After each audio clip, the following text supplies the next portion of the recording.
The weekend is here, and football fans from coast to coast, we like to kick things off with a little thing we call Wendy's Friday Night Football. Tonight, we're in Hamilton to watch the Calgary Stampeders and the Hamilton Tiger Cats. Hi, everybody. Welcome inside the Wendy's CFL Live studio. Dave Randorf, Chris Schultz, Matt Dunnigan, and Jock Climbey. We got the Stamps and the Hamilton Ticats. Hamilton was one game away from advancing to the Grey Cup last year, and of course, as you know, Calgary won the Grey Cup, but both teams had a lot of turnover in the offseason, and both teams are still trying to find their feet, especially Calgary, 0-2 coming into this one. They're both going to be hungry on Friday Night Football, so let's start with Hamilton and what they have to do, Schultz. Well, the priority tonight for the Hamilton Ticats is crystal clear. You got to make those plays and avoid those disastrous mistakes, and in order to do that, three key players, the two defensive ends, Timmy Cheatwood and Lamont Bryant, they've been doing a great job kind of executing Don Sutherland's system. But the key tonight, middle linebacker, Warren Muzica. This is a kid that is a former special teams ace, but now he's in the middle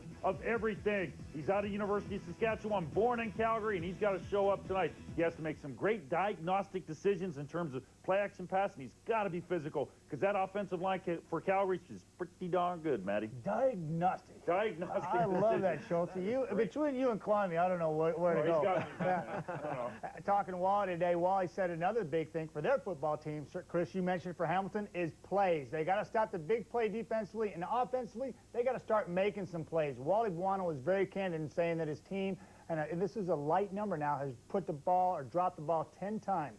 And what Marcus Crandall was going to do tonight is rely on this receiver, Travis Moore. His 9th season in the league. He's a 3-time All-Star. The last 3 seasons, he's caught 70-plus balls.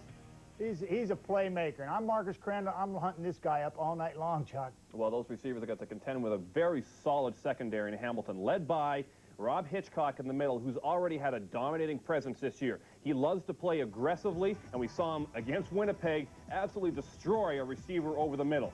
This is something you don't see very often. As a receiver, it's enough to give you nightmares for weeks when a guy hits you like that. Now, with a guy like Hitchcock, he can be aggressive like that, and it's great, because with the field being as wide as it is, it's very difficult at safety to make plays in this league. For every time you see a safety creep up and make a hit like that, there's a chance for a post in on behind him. As a receiver, you don't get to see it very often. He clearly didn't see that one coming. For sure. I can tell you that right now. It's Hamilton and Calgary tonight on Wendy's Friday Night Football. Sit back and relax. A great night of football coming your way. Marcus Crandall, Travis Moore, and everybody's ready to go. The kickoff is next. Well, the Grey Cup champs head into week 3, still looking for their first win after losses against the Eskimos and the Rough Riders. The Stampeders look to turn it around against the Ticats tonight. A Hamilton team that is coming off a loss of their own versus Winnipeg. The Cats are snarly and backed in a corner. It's a perfect night for it, 29 degrees. The wind will not be a factor, west at 5. Wally Buono, as a head coach, has 147 wins to his credit. One more, and he is second all-time. But this game is all about what have you done for me lately, and that one more win has been hard to come by. Ticat coach Ron Lancaster has seen it all in 42 years in the CFL. Until last week, though, he had never witnessed back-to-back block punts against any team. It cost the Ticats 10 points in a 9-point Hamilton loss in Winnipeg. I think it's safe to say that Paul Osbaldiston, Ron Lancaster, and all the special teams worked hard on their assignments this week preparing for this game versus Calgary. I would believe that and think that everybody paid perfect attention in the special teams meetings. Ready to get it underway.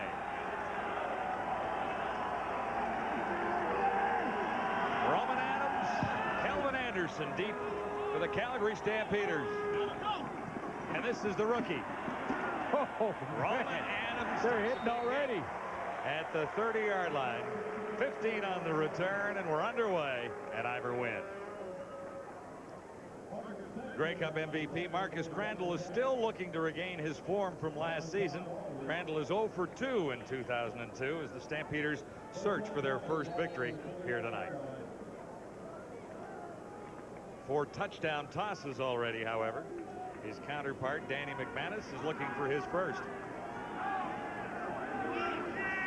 Stampeders beginning at the 30 with a 5-receiver set. Crandall looks to the release valve and Kelvin Anderson, and the ball squirted loose, but I think the whistle had gone. memories of last night, but they got it right here. I'm not sure they got it right last night, but they did get it right here. He was down. Looking at the rest of the offense, he still has Travis Moore and Kelvin Anderson. Peterson, Johnson, and Tunkara, all first-year receivers. Childress and Crysdale are long-serving veterans for the Stampeders along the offensive line.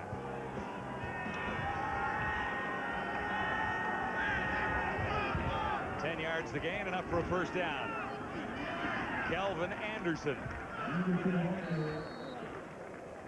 Defensively for the Hamilton Tiger Cats, Tim Cheatwood's off to a great start. The newcomer in the defensive line has 11 tackles and 1 sack. Warren Musica gets a start at middle linebacker. And in the secondary, what a start for Rob Hitchcock. 2 interceptions in 2 games. Be watching Warren Musica in one of his rare starts in his 4-year Hamilton Tiger Cat career. Second down and 7. Crandall with time, far side, too high. Tight coverage by Diedrich Mathis.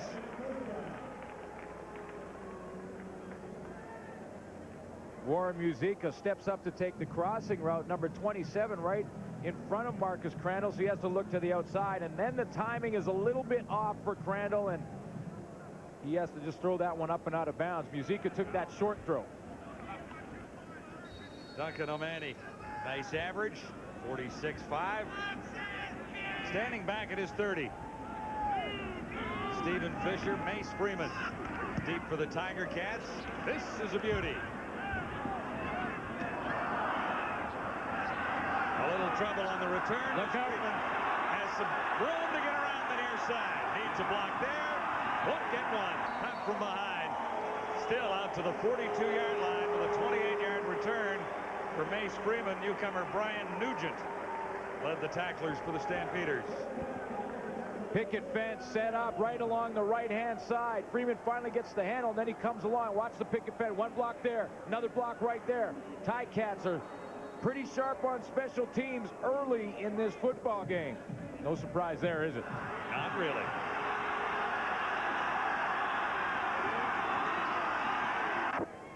Ticats begin 1st and 10, just shy of the 40-yard line. Troy Davis. Boy, they hit big hits. Danny McManus has not thrown a touchdown pass in 2 games. He was off form in last Friday's loss to the Bombers. 3 interceptions and 459 yards total. Yeah, and a completion percentage of 48.6 after 2 games, which is below Danny McManus standards. And didn't see him in the pregame and didn't see him out there kind of hanging out. So one thing about good quarterbacks, and McManus certainly a good quarterback, said they're not cold for long. Second down and 8. McManus shotgun. Quick release. Amerson was the target. The coverage was too tight. Ticats do have a veteran receiving corps with Akins, Amerson, Flutie, and Grigg. The running back is Troy Davis. And up front there is one key change. Rookie Ryan Donnelly out of McMaster starts at right guard. Mike Mihalik out there. Samir Shaheen also out. So Ryan Donnelly, you know, he's a little bit nervous for this one. Went to school just down the street on the hill at McMaster.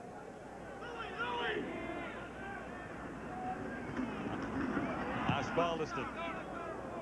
A wobbly kick. It's not deep. And out near the 40-yard line. No chance for a return. It's Wendy's Friday Night Football from Ivor Wynn. Warren Musica gets that start in the middle, and for preparation for Warren Musica for this game, getting to start because of a couple of injuries, one to Ron Merkerson and then Haven Fields, his preparation isn't all that different because he is a backup and he's required to know exactly what he has to do just in case during a game he had to play. Stampeders, the 4 receiver set. Crandall goes to the far side. He's got Travis Moore, and Moore breaks 1 for a first down out near midfield.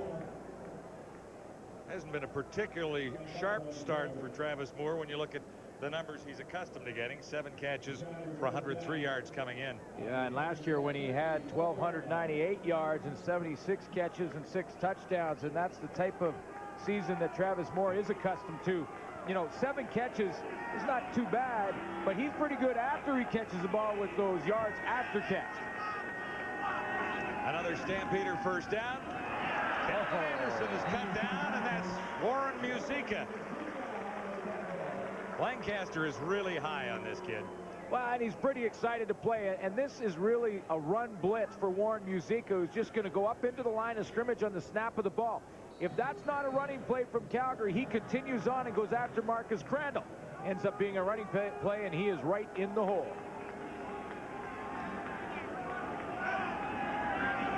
Loss of 2, 2nd and 12. Stampeders, 5 receivers in. Over the middle, it's Travis Moore, and he stopped well short of a first down. Dwayne Butler, number 25, wrapped him up. Warren Musica one more time does a nice job on Travis Moore. Here, watch him right in here in your screen. Going to take a little bit of a drop, and then he just gets enough of Travis Moore as he comes across in front of him from the left of your screen. Watch him. He steps up. He pushes Travis Moore about 2 yards shallower than he wants to be, and that closes down the play.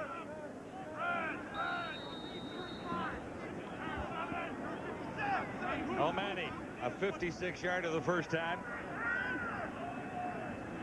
Freeman and Fisher are deep. Another nice one by Duncan O'Mani.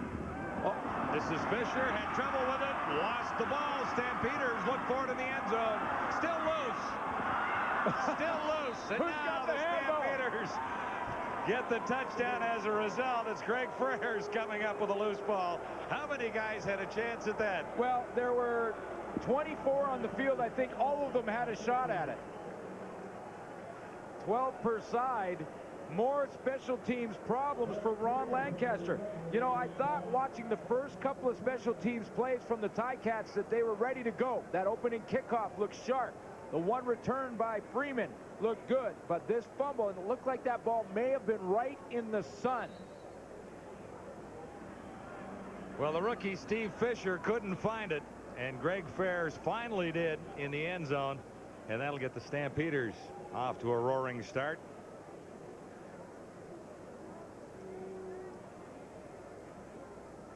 Everyone had a shot at it for the Calgary Stampeders and the Ticats. It was fumbled at around the 7-yard line, ended up about 10 yards deep in the end zone before it was recovered. Finally by Greg Freres. This is just follow the bouncing ball. There it goes on the ground. That's about the 6-yard line. That's pushed around the end zone. Everyone thought they had it there. Then it keeps going. A couple more cracks at it. You know, when you hear coaches say don't stop until you hear the whistle, that's sort of what they're talking about. You never know. That ball squirts out one more time. You got a shot at it, and Greg Freres finished with it. For his 3rd career touchdown. Stampeders take advantage of a special teams turnover and take the lead. Greg Freres finds a loose ball in the Hamilton end zone. Lancaster has seen this happen a couple of times this season so far. See how the sun is going right down on Steve Fisher. He's trying to pick up that ball. He lost it completely in the sun. I'm not sure if he even got a chance at it at the very beginning. It was outside of his fingertips. Well, last week, a nightmare. Punting the ball. David Benefield. And then the very next time Osbaldiston went to punt, Brad Yamoka got him. Led to 10 points, and they also fumbled one just like they just did here. Gave the ball to Winnipeg in good field position. Lancaster has 3 deep now looking into the sun for this kickoff after the touchdown. Mace Freeman has it. Well covered by Stampeders special teams, and a hat rolls off down there. Lawrence Deck lost his. 66-yard kickoff, 16 on the return. Calgary Stampeders, led by Alondra Johnson, have 6 new starters, 5 of them in the front 7. The good news is Tyrone Rogers and Steve Anderson both have CFL experience. Anderson, of course, 4 years in Calgary. And there's the secondary. Greg Freres already has a touchdown in this game on the fumble recovery. Starting lineups brought to you by Midas. See Midas for all your car care needs. Ticats first down. McManus shotgun. Looking deep. Anderson's got it right out at midfield. Another long ball given up by the Stampeders. Joe Barnes made the tackle. This has been a problem for Calgary, the long ball. Week 1, they gave up a 101-yarder. In week 2, a 100-yarder in the loss to the Saskatchewan Roughriders. This one won't find the end zone, but again, that long ball, a problem for the Stamps. Yeah, this by comparison is not 1/3 as bad, just 37 yards.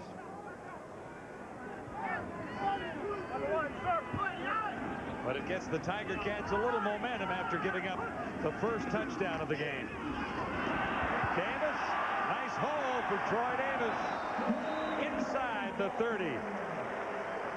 Interesting formation from the Ticats. They had Dwayne Ford as the wide receiver to the left side, 4 receivers to the right. It really spread out the Calgary Stampeders defensively. They weren't really sure how to cover this off. 4 receivers up to the top of the screen. Troy Davis, now he only has to beat one man. That's James Burgess, who steps up into the middle and is way off, about 3 holes away from Troy Davis. Tony Akins to the near side. This is Davis again. About 3 yards, and there's another loose helmet on the turf down there. There are hats flying everywhere in this game. The contact has been a physical game already. That was Willie Harvey who lost his lid. Troy Davis off to a good start in this game. Good balance from the Hamilton Tiger Cats. 1,439 all-purpose yards for Davis last year. One of the reasons that they will try to attack the Calgary Stampeders along the ground is that in 2 games they've given up an average of 203 yards. 2nd and 9. McManus buys a little time. Flutie was the target, and no flags anywhere, so it'll be a kicking situation for the Tiger Cats. And for Danny McManus to get back on track, and he hasn't been on track in 2 games, he needs to have the help up front. And he's got a new guy in Ryan Donnelly at that right guard, but he's got veterans, Dave Hack and Gary Brown, and this time he has time. Steps up in that lane. He just did not have a open receiver, and that's what Danny McManus is accustomed to. He's accustomed to staying on his feet. CFL record in 1999 set by the Tiger Cats, allowing just 7 sacks. Here's Osbaldiston, and the Tiger Cats are on the board. 34-yard strike by Paul Osbaldiston. It's been fun so far, hasn't it? Well, Hamilton comes up with an answer. Lots of action, and we'll be back for more. 2 veterans on the sidelines. Who's got the biggest problem? Wally Bono with his secondary, or Ron Lancaster with special teams? Well, I think special teams is more of a fixable problem. When you look at the secondary, physically, some of those DBs are getting beat deep, and that's a concern, obviously, for Wally Bono. But Wally Bono can be in 2nd spot all by himself with 148 victories, with a victory tonight, and Lancaster breaks a tie with Eagle Keys if he wins tonight. Wins are hard to come by, aren't they? They have been in the early going this season for these 2 teams. Stampeders, after giving up the field goal, begin at the 35. Tunkara to the near side, and the handoff goes to Kelvin Anderson. Kelvin Anderson, had a nice conversation with him before the game. I started out with, what's going on over there? And he said, you know, everyone's talking about our changes defensively and how many times, how many guys we've lost, but he said, I will put it on my shoulders and on our offensive shoulders. When you look at those career numbers, that's why he's saying that. Kelvin Anderson knows nothing other than a 1,000-yard season or more. He's the Stampeders' all-time leading rusher. And he gets it again. Easily the first down. Musica in the middle for the Tiger Cats tonight. Made the stop. You know, and good teams do that, John. Good teams don't point fingers. What they do is they take it upon themselves. They look in the mirror when things aren't going well, and they say, how can I get a little bit better to improve our football team? Calvin Anderson has been an all-star every year he's been in the league, and he looked in the mirror and said, I could be better. He began his career as the Rookie of the Year, 1996. Crandall, a target far side. It's Travis Moore. And that will be another first down. And when I say all-star, I don't mean he's been on the all-star team every year. I just mean that he's been an all-star player. You're keeping, he hasn't keeping missed track at home. Many years. He was a Western all-star last year again. And talk about all-star. How about Travis Moore and getting him on track? Interesting battle between Travis Moore as an inside receiver on Troy Saunders and Dwayne Butler, depending on what side he lines up on. Tight formation, bunched in there. Anderson again. He's running well tonight and halfway to another first down. Plus a couple. Looks like a 7-yard gain. Yeah, and when you look at Kelvin Anderson in 2 games and you look at that average, 3.8 yards. In his career, Kelvin Anderson's average is 5 yards per carry. He has 48 touchdowns. 5 yards per carry, 14 carries per game. In that respect, he's been close in 2 games, but the average is down, and he knows it. That's why he feels he has to play better. 2nd and 3, and again, the Ticats, or the Stampeders, keep everyone in close. Here's Crandall in trouble. Good defensive play coming over the top. Brandon Hamilton. Excellent play by the Ticat secondary. Well, there's 2 good plays on it for Hamilton. One is Lamont Bryant, who keeps containment up the top of your screen. Watch the play action fake there. Now Crandall goes up 53, stops him and pulls him up, makes him turn back into the middle. That gave Brandon Hamilton just enough time to come across and knock that ball down. Perfect timing from Hamilton at the back end of the play. Pretty good position from Lamont Bryant at the front end.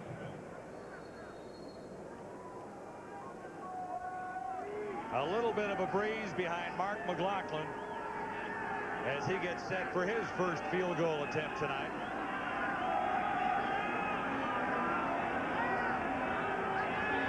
McLaughlin and Osbaldiston are going toe-to-toe for 2nd spot in all-time CFL scoring, and they're even on this evening with 1 each. McLaughlin nails a 48-yarder. The Stamps have a 10-3 lead. Welcome back to Iberwin in Hamilton. It's Wendy's Friday Night Football. Ticats and Stampeders. McManus near side, open target. Trevor Shaw. Nice play. Trevor Shaw could start for a couple of teams in this league. Sure can. He's really the 5th receiver in the Ticat scheme of things. You know, when you look at that secondary for the Calgary Stampeders, they've been victimized deep in 2 games. And when you're victimized deep, you give a little more room. Deshaun Austin backs off of Trevor Shaw. There's only one real change in that secondary, and that's Deshaun Austin in for Ricky Bell, who's in Ottawa. Shaw picked up 18, and this is Troy Davis. And, you know, so you look at a veteran group, Joe Barnes back there, William Fields, he's in his 2nd season, played all last year, in fact tied for 2nd with 5 interceptions. There's the new guy, Deshaun Austin. He's in for Ricky Bell, who was picked up in the expansion draft from Ottawa. And Austin was in a couple of games last year. He was around for the playoffs as well, and the Grey Cup. Yeah, Wally Buono is a little disappointed so far with the fact that he's got guys that were there last year that just aren't playing at the level they need to be playing at. 2nd and 8, McManus. Whoa! Hit Aikens right in the midst. And he turned around a little bit too late to squeeze it. Well, his hands were in the right place, but his eyes weren't. That's the difference. He goes down the seam, and he's trying to fight off the coverage from Kelly Malvo. And as he turns to fight off Malvo, who's just irritating him enough to keep his head here. The ball arrives right in his hands. Now that goes down as an incompletion to Danny McManus, and really shouldn't. He put it on the money.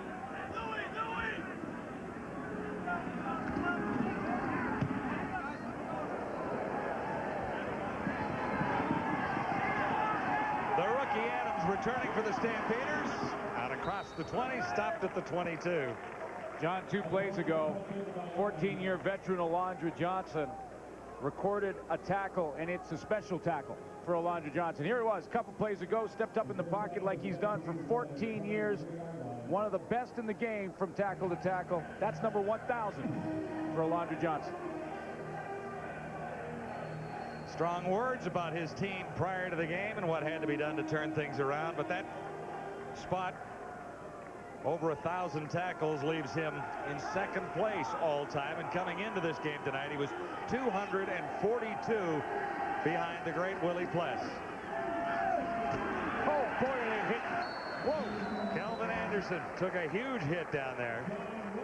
They are hit tonight. That was Sean Woodson, and Sean Woodson, no regard for his body. That's stepping up in the hole, throwing those hips in there, and putting a little plastic on plastic, helmet to helmet. Woodson, an Eastern All-Star in 2001. Ticats have an extra defensive back end for this 5-receiver set from the Stampeders. Travis Moore, most active of the Calgary receivers tonight. Talked about him earlier. Just 7 catches coming in, and that's 4 tonight. And it looks like Marcus Crandall is finally locking in to Travis Moore. Is going to work one-on-one on Troy Saunders. Saunders is in one-on-one because the Ticats went with the blitz. He tried to grab him, didn't get away with that. And Travis Moore comes up with a nice catch. So we'll take a look at this matchup as this game goes on.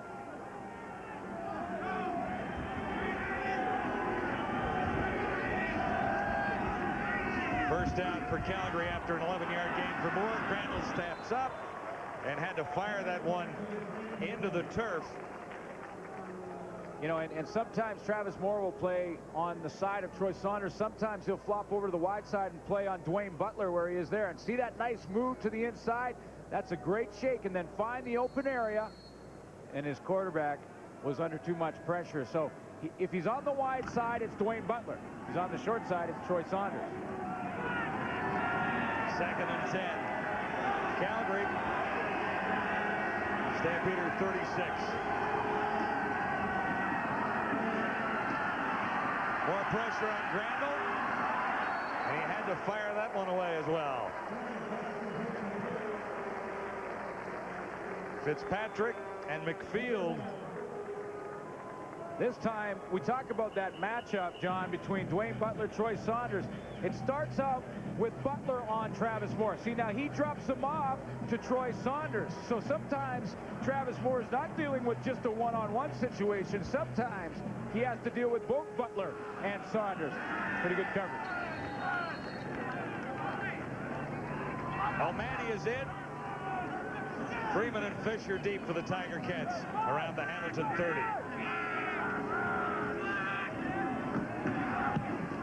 O'Malley has nailed a couple tonight. Mace Freeman. Little stutter step to find room to the outside. Well read by Calgary special teams. Just 10 on the return. Here's what Freeman has to look at. You saw the fumble earlier in the game by Steve Fisher. Look at the sun. If you're standing field level, that ball gets up there in that sun, and it is awful tough to watch it. You have to try and follow it and keep your hands up there. Here's the first one. This is a fumble. This is Steve Fisher. Now, he tries to block it a little bit by moving to his right and can't find the handle at all. That time, Freeman, before the kick, put his hands up over the sun, try and get a beat on it, and he hung on to the football. First down, Ticats. McManus shotgun. Quick release near side. And he was behind Darren Flutie.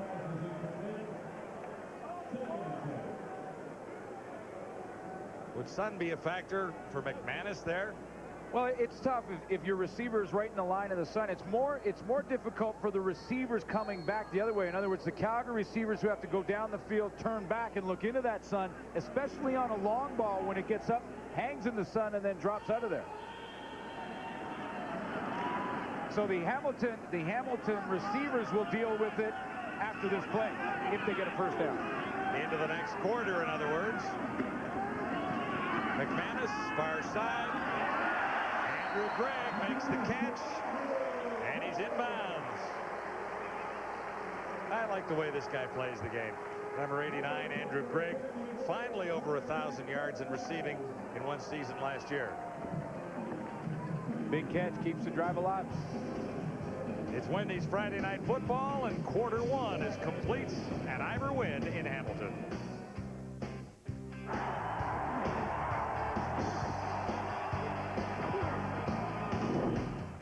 Welcome back to the CFL Live Studios. You know, coming into this football game, the Calgary Stampeders have been outscored in the first quarters of their previous two, 35-0. Tonight they get their first period points.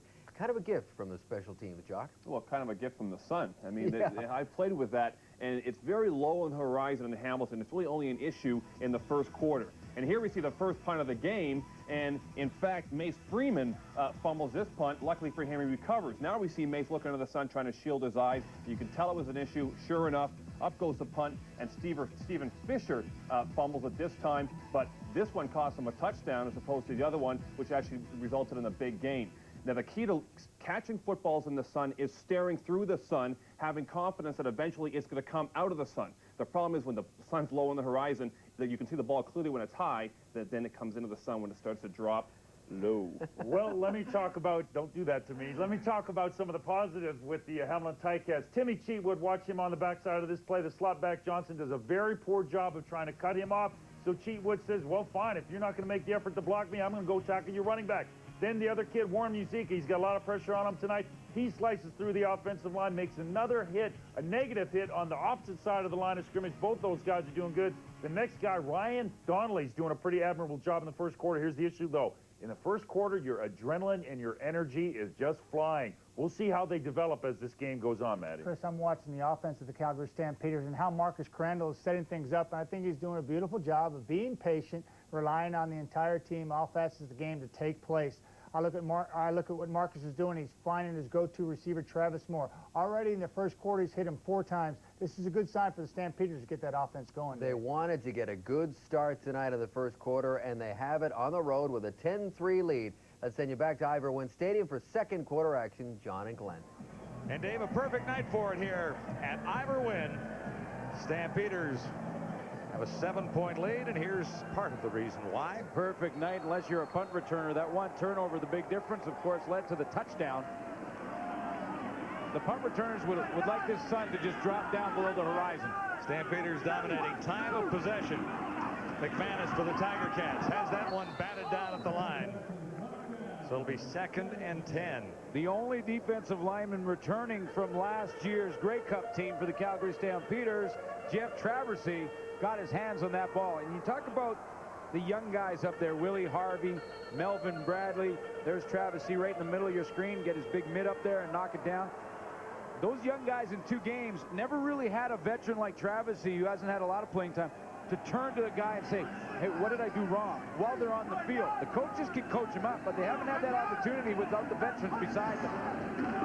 2nd and 10, McManus down the side. Here's Andrew Gregg. He's got it. He'll score the touchdown, except for Greg Frers. He was there. Greg makes a terrific play.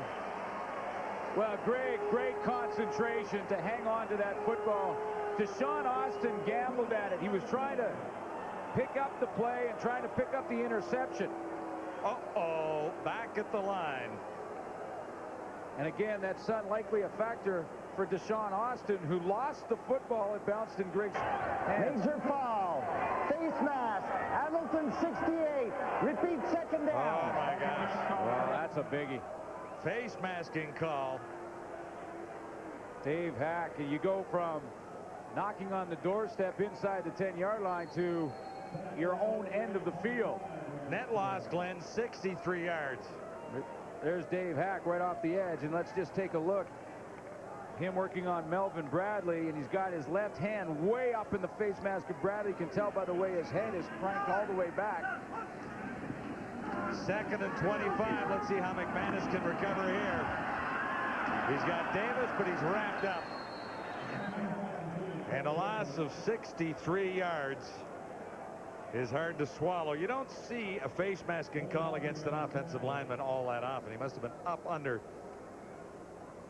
Well, and it took Usually away, it's on a tackle is what I'm trying to say. Yeah, it took away a pretty play here for Andrew Gregg, who showed tremendous concentration to hang on to that ball, because Deshaun Austin really had the best shot of it in the long pass. He was waiting almost like a punt underneath that football. So Travis Moore gets to stare into the sun back at the Stampeder 25. Ozzie has not had a big night kicking, although he gets a pretty nice roll. And Moore taken out near the 34. Wrapped up by rookie John McDonald. 14 on the return, 52 on the punts. Well, a little luck helps sometimes, because this was not a great punt by Paul Osbaldiston. Well, you've heard of the shooter's roll in basketball. Well, look at this. Look at the angle of this punt. Hold it right there, guys. It's going straight out of bounds. It hits the turf right there and takes a right turn. That's a veteran's bounce for Paul Osbaldiston. Stampeders dodged the bullet. Kelvin Anderson on first down. Out across the 40. Looked like the Tiger Cats were going to come up with points on the last drive until the face masking call. Boy, what about the start for Tim Cheatwood? And it's interesting, I talked to Mike Roach, defensive coordinator for the Calgary Stampeders. He said they were looking at Cheatwood, and Roach is right here to the left of your screen.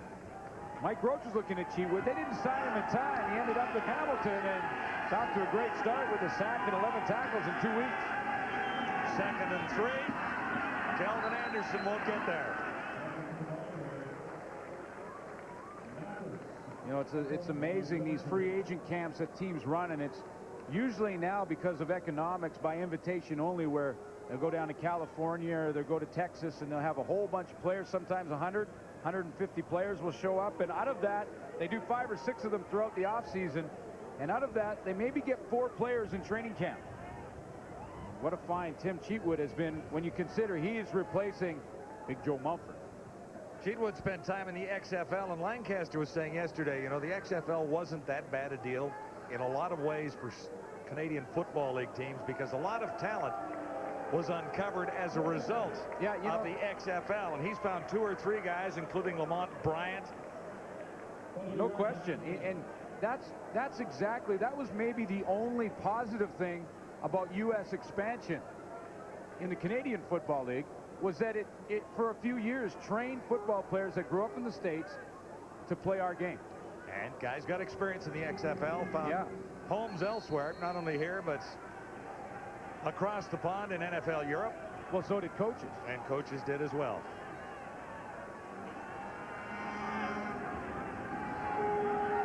Too deep for the Tiger Cats. O'Mani across his 30. High bounce to Stephen Fisher. Flag is down on the return.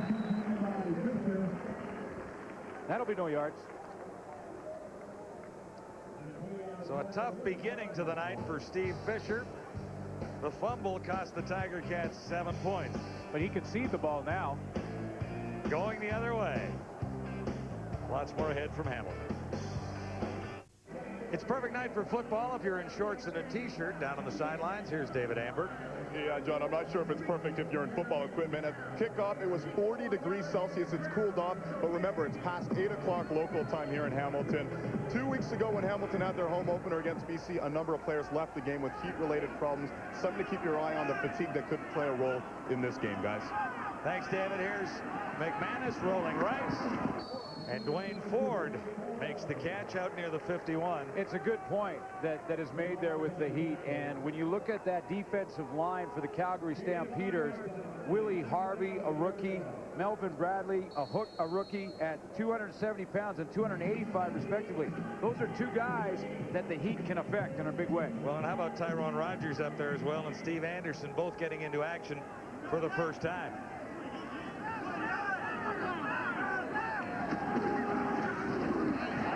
Nice hole opened up for Troy Davis, and he'll have the first down with ease.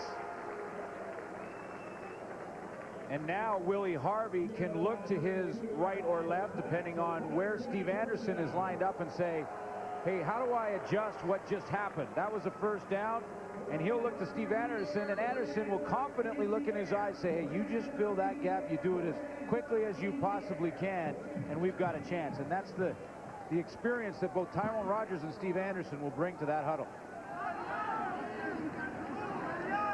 First down, Tiger Cats. McManus has Flutie. Nice move. He'll get the first down. Terrific play by Darren Flutie after making the catch. Well, it's particularly nice because Darren Flutie has been nursing a sore hamstring, and to make the cuts that he did after he caught the ball here, you can see the hamstring looks pretty good. That cut right there, and then another one there to get down and underneath the tackle. Darren Flutie's getting closer now. He's 3 away from becoming second place, ahead of Don Narcisse. Second to Alan Pitts. Davis. What a huge hole open for Davis here, and a great move. He is inside the 15, down to about the 12. Deshaun Austin made the tackle. One of the problems the Stampeders have had in 2 weeks is against the run. 406 yards allowed in 2 games.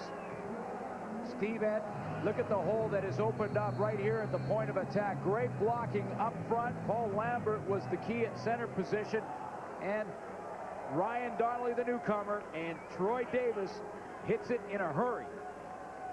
26 yards for Davis, straight up the middle, first down. Tiger Cats. McManus out of the pocket, a little flip, and Davis didn't see it in time.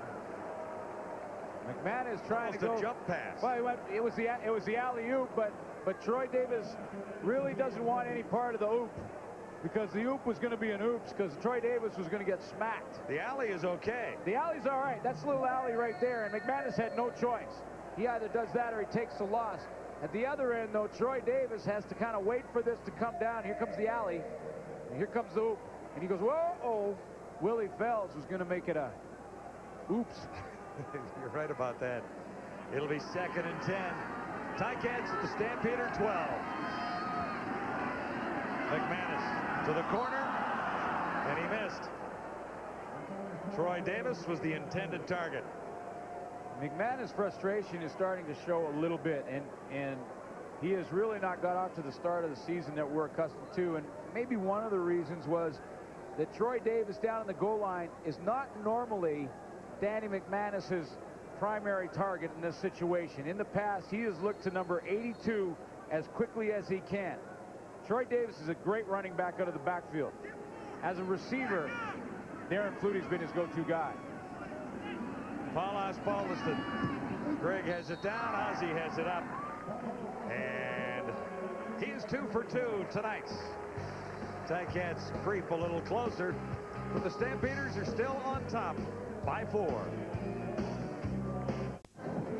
Danny and Darren not quite clicking the way they have in past years together. Well, and you got to say, well, who's to blame? Darren Flutie comes out here. Hold it right there. If you can. See, right in there had to be a better pick from Archie Amerson to open up Darren Flutie. He's not open. Barnes standing right behind him, but it's not necessarily Darren Flutie's fault. Danny McManus had to go to Troy Davis on the other side. Stampeders begin with a 5-receiver set at the 35 on first down. Crandall got rid of it in a hurry. Musica had a hand on it, couldn't bring it all the way down. Hey, number 53 coming off the edge for the Hamilton Tiger Cats, and that is Joe. No, it's not Joe. It's not Joe Mumford, but it is 53, and he's coming off the edge right in the middle there. Make nice inside move for Lamont Bryant. We told the story a couple of weeks ago, but Lamont Bryant was offered another number rather than take 53 in following in the footsteps of Joe Mumford, and he said he's not bothered by ghosts.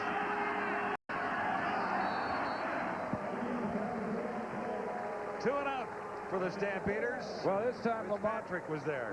This time Lamont Bryant had to go, and he had to get a cab fare. See, he needed about $5 here to get around the Big Chill, and then just for good measure, Jay McNeil comes in with Chill. Interesting matchup again. Lamont Bryant, who, like you mentioned, he said he didn't care. He wants to wear 53 up against the Big Chill.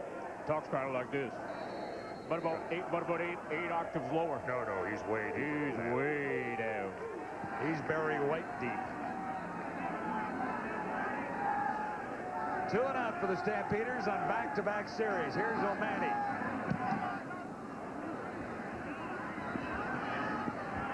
Stephen Fisher gets a little room to the outside, gets a block. And a flag comes down as he's dropped by Ib Tunkara. Wendy's Friday Night Football. It's Calgary 10, Hamilton 6.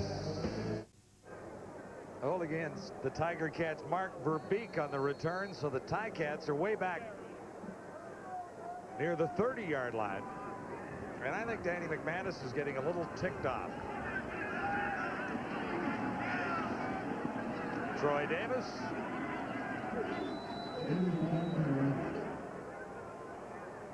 I think you may be right, and Danny McManus has put up a lot better numbers than he has over 2 weeks of the season so far. And when you look at last week, 17 of 39, has yet to throw a touchdown pass. That's 43% last week, and that's well below Danny McManus standards. You know, and Darren Flutie, and when he comes into the game with 8 catches, just 95 yards, that's maybe part of the story. On the evening, 6 of 13. Second down, McManus has Amerson. That'll be a first down. Ticats out near the 50. Archie Amerson, 8 receptions for 117 yards coming in. Yeah, Archie Amerson, he can say over 2 weeks he had his man.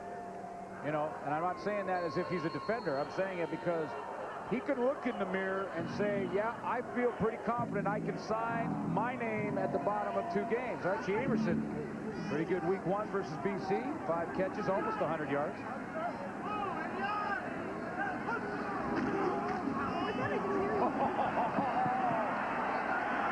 Davis. I love it. Troy Davis. Davis had to reach way down in the bag of tricks to come up with that one. Watch this. I'm going to come this way. The old Davis spinorama breaks on, around and go. McManus tries to get Elijah Johnson, gets a piece of him, enough to get Troy Davis another 10 yards. Nice. A little spinorama move without question. And a 15-yard gain for the Tiger Cats. McManus shotgun. A little low, but Flutie comes up with it and then dives for another yard after that. Good protection for Danny McManus. Had a nice throwing lane. He had to throw this ball to the outside to Flutie, who comes up with a shoestring catch. I'm going to show you a nice throwing lane here as he drops back. The throwing lane is created to his left. See how he steps up in it? And that's a great sight line to go and see Darren Flutie wide open. And he's got to throw it to the outside. The defender's on his way. Flutie comes up with a catch. And a rollover for an extra yard to get it close enough for this measure. John, coming into this game, Darren Flutie, 1,366 yards behind Alan Pitts to become the all-time guy. Now, that's 85.4 yards a game. The way he started the way he has started over 2 games, the per-game numbers kept going up. 85.4, and he moves past Alan Pitts on that list. Flutie so far has a couple of catches, 23 yards, so he's quite a ways off the 85 he needs per game, and that's a lot of yards per game. Flutie with a couple tonight is 1 yard shy of Don Narcisse for second spot all time in catches. Davis on 3rd and inches, or 2nd and inches, ran into Alondra Johnson, who has moved in to 2nd place all time. Just keeps adding to those tackle totals. Big Alondra Johnson right here. You see how he's patient? That's 14 years veteran right there. He waits, and then he steps up in the hole. He waits till the wash disappears. The wash is that offensive and defensive lineman battling each other. Then he just slides to the football. Hamilton first down at the 35. Troy Davis makes the catch. Deshaun Austin forced him out. Troy Davis right on the sideline. He's got the one-on-one on the outside, and he's just going to turn off. And look at the cushion set up right there. That's about a 10-yard cushion from Deshaun Austin. He can't break up in time and really just wants that ball to be thrown in front of him and not give up the big play like they've been doing for 2 weeks. Really an important drive for the Tiger Cats here, considering the problems they've had already tonight and their lack of production on offense. 2nd and 5. McManus has Flutie, and he's now even with Don Narcisse with career catches.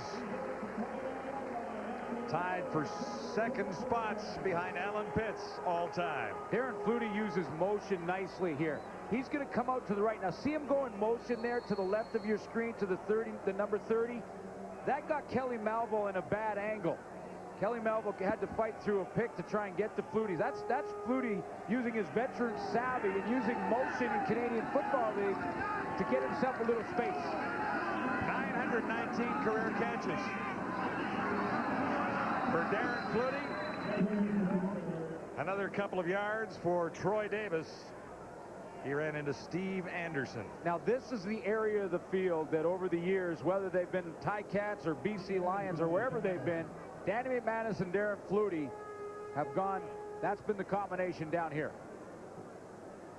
It was the combination in BC for a while. Yeah. Led to a Grey Cup. The combination in Edmonton with Lancaster and the Eskimos. Well, absolutely. When you remember that game in Calgary in the snow, Danny McManus finding Darren Flutie. And this is why he goes to Flutie, because see, Flutie comes in motion out to that. Here he is right here. Right now, number 3, Kelly Malvo, he can't get through all the motion in the linebacking court. So Flutie knows if he just slides out into that open area, turns around, he's going to have enough time to create some space for himself. Kelly Malvo, in order to get closer to Flutie now, has to come up closer to that line of scrimmage. And when you do that as a defensive back, the receiver, in one little shake, tries to go by you. 919 career catches for Don Narcisse and for Darren Flutie. Alan Pitts is the leader, and Flutie has a shot at catching Pitts this season in 2 categories, number of catches and number of yards. Wendy's CFL Live tomorrow night. Argos, Eskimos. Edmonton unbeaten. The Argos got an interesting win the other night. I've seen you wear that helmet. Looks good on you. TSN helmet with the big full cage. Well, you like it with the full cage? Well, you know, we can get that because this has been a hard-hitting game, and I know when it starts to get hard-hitting, you put the helmet on. Only in the second half. Pascal Charon off to the sidelines. Samir Shaheen will come in for him, and Shaheen is a little bit nicked. He started last week and was unable to begin tonight, so that's how Donnelly got the job on the other side. He's got a sore foot, Samir Shaheen. 8th play of the drive. 2nd and 5 Ticats. Stampeder 15. McManus looks to the end zone. Miracle. Wonderful catch. Did you see how quick Andrew Gregg's hands went up and grabbed that one? First touchdown toss of the season for Danny McManus. I told you he was a little peeved. Well, this will make him feel a whole lot better. It was perfect timing in a couple of ways. One, the ball went out there when it had to, so that when Andrew Gregg came out of his break, it was on its way. And 2, the sun had dropped far enough behind the horizon that it wasn't a factor for Gregg. And do you think they might have calculated the fact that the sun has fallen behind the scoreboard in that corner? They might have had a peek at it. If no one else did, Ron Lancaster certainly had a look from the sidelines. Osbaldiston adds one more. And the Ticats are in the lead at 13-10. All starts with good time. And you see big Gary Brown there working on Jeff Travisy. He gives time to Danny McManus so he could throw that one with the throwing lane, a chance to go. Watch it. Watch the cross here. Darren Flutie out here, boom, and to the corner for Andrew Gregg. The 2 working in combination to open up Andrew Gregg right in the corner on the turn, and Deshaun Austin can't close the ground. Andrew Gregg coming up with a touchdown from 16 yards out. That might make up for the one that was called back when he almost made it to the end zone. Andrew Gregg with 5 receptions for 95 yards coming in, has his first touchdown and the Ticats' first receiving touchdown of 2002. This is the newcomer for Calgary. Adams bobbled it, but he's on his way. Raymond Adams ran into Jarrett Smith, number 34, after a 22-yard return. And we talked about McManus getting a little ticked off and putting things together for a 8-play drive covering 81 yards. 16-yard catch for Greg, and the key play, and probably the prettiest, was Troy Davis. And little rub there for Darren Flutie, a little two-man game. Darren Flutie and Andrew Grigg, and it was set up because of a couple plays earlier when, remember, we showed you Darren Flutie catching that ball over by the sideline. That sets up this play. Into the final 3 minutes, Stampeders trailing for the first time. Kelvin Anderson, there was nowhere to go. Yeah, that play didn't look good from the beginning. On a toss play, Kelvin Anderson usually will take off either to the left or to the right to get to the outside. Marcus Spencer, another XFL refugee, makes a big part of the play work here. See, it didn't look like Kelvin Anderson really knew which side to go or whether or not that was going to be a handoff or a pitch, and Marcus Crandall kind of turned around and just tossed it to him. Loss of 1, 2nd and 11.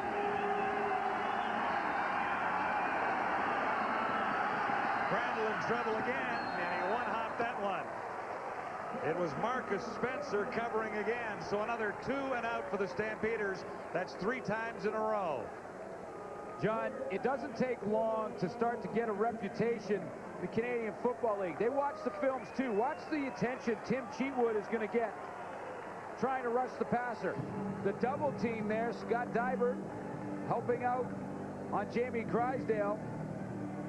And the coverage downfield also solid for the Hamilton Tiger Cats. Travis Moore trying to find some open area. They tried to find him, but too little too late. Romani back at his 12.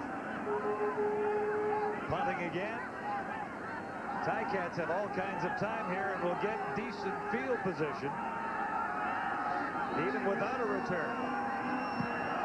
Nearly blocked, or at least there was pressure on O'Mani. This is Mace Freeman, little spin, and he's to the 51 and dropped there. 33-yard punt, make it a 38-yard punt and an 8-yard return. All set to fire up at the half. Randorf, Dunnigan, Schultz, and the rookie. The Rook. He hasn't sung yet, has he?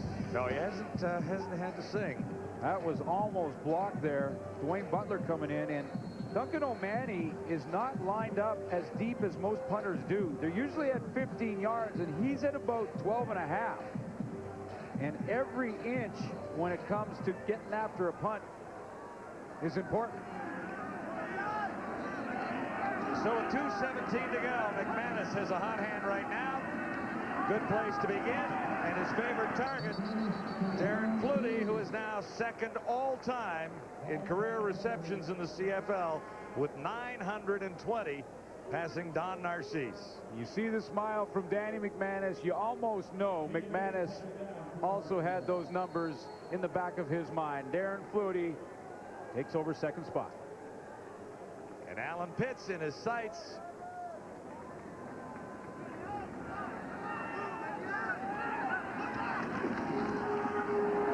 Davis has run very well for the Tiger Cats tonight. This is another great run. Can he take it all the way? Not quite. He's down to about the 6-yard line. Ticat offense starting to roll. Great cut. Troy Davis gets a nice block from Darren Flutie, and Flutie didn't even have to hit anybody. Watch Flutie just kind of disappear over here. Hey, Kelly Malvo, you got to cover me. Look, I'm open, I'm open. That pulled Kelly Malvo away from Troy Davis just enough so he couldn't get back in to tackle him. Look at Malvo, number 3. Comes all the way out, he's got his back to Troy Davis, turns around, goes, he got by me. 42 yards for Davis and 126 on the evening. McManus, good fake, touchdown toss, it's a beauty. Flutie has his first of the year. McManus back-to-back touchdown tosses. In a feature we did early in the year, Danny McManus said, I sort of get a feeling when Darren Flutie is going to have a big game. Think he's getting that feeling? I think so. I think Danny Mac had to get a little angry, though. 2 series ago. He was a little steamed at what was going on, whether he was angry at himself or his offense or just the general proceedings, because he wasn't having a good night until these last 2 drives, or at least not a particularly good night. Well, Darren Flutie just won't quit on the play, and against, he's working on Kelly Malville. But first of all, Danny McManus has trouble with the snap. He has to hesitate. Now he gets outside, and he's working with Flutie. Flutie made a little move on Kelly Malville, froze him, and then slid in behind. And just prior to that, earlier in the drive, this is the catch that put Darren Flutie past Don Narcissen's second spot. Number 920 there, and here is number 921 for Darren Flutie. See, Kelly Malville was caught, and he had to go now all the way across the field. Kelly Malville couldn't find Darren Flutie. Danny McManus did.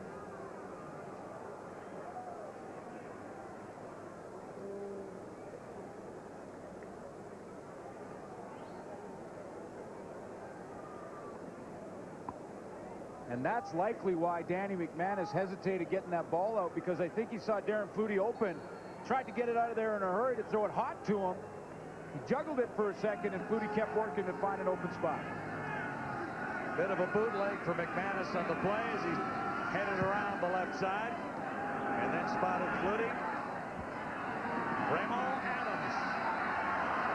This would be something special if he turned in a great one here, and he's already done that. Still standing across the 45 and brought down at the 40. Mace Freeman making the tackle on special teams. And this is Raymond Adams, 300 all-purpose yards coming into this one. Well, Raymond Adams had a pretty good preseason game versus the BC Lions. Then versus the Edmonton Eskimos, he had a 60-yard return.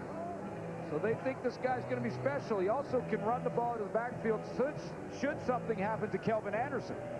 A minute 18 to go till halftime. A 58-yard return sets the Stampeders up at the 40. The Ticat defense has done a terrific job in the last 3 sequences for Calgary, all 2 and outs. Marcus Crandall has to make something happen here, though. In trouble again and down. That pocket just collapsed. That pocket disintegrated around Marcus Crandall, and I say he's got to make something happen. You get a nice return like that. Watch how this pocket just gets pushed back this way. Starts to collapse around him. Now he's got to try and find a little lane to get out of there, and he can't. Larry Fitzpatrick closes it in a hurry, and Cheatwood's right around the scene again, pushing big Fred Childress back into the lap of Crandall. That's a loss of 5. This is 2nd and 15. And that'll be good. Rob Johnson has his first reception of the night. Well, he's well short, obviously. He's, a matter of fact, about 5 yards short, and 3rd down. And I thought for a minute Wally Buono was thinking about gambling. Well, it's 3rd and a whole bunch here. 3rd and almost 5, at least 4 yards. Well, you know, he right after the catch, he knew he was short. He knew he was well short. But he looked at the offense, he looked at Crandall, he looked at the clock like he's doing now, and he considered a gamble. But I think he's made the right move here. Kick the field goal, get the points, heading in at halftime. Now you're a touchdown away. Down by 7, the Stampeders would be. If O'Malley makes this, spotted on the 40, or McLaughlin makes this, spotted on the 40. He doesn't. Had one earlier, Ticats get the chance to run it out. Mace Freeman. And 17 seconds. Tom Blair dropped the football in the hold. The time from the ball is snapped to the ball is kicked has got to be around 1.3 seconds. 1.2 perfect, 1.4 too long. And that's how precise it is. Blair dropped the ball in the hold, and that's why the kick went wide right. So McLaughlin coming in. Good on 1 of 3 and a couple of touchdown drives from the Ticats. McManus got it together with these 2 drives. Nice little 2-man game. Andrew Grigg, that's the first touchdown pass of the season for Danny McManus, and here's the second. Here's number 2. Catching Kelly Malville, trying to figure out where his man was.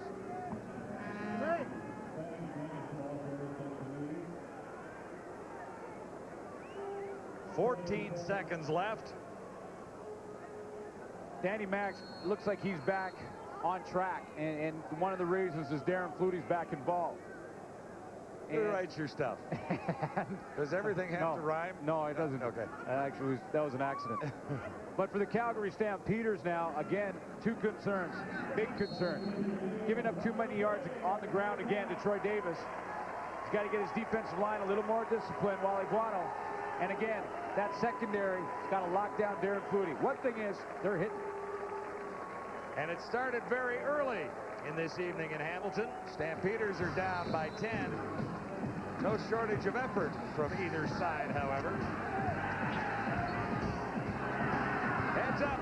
There's a half of football to go from either win.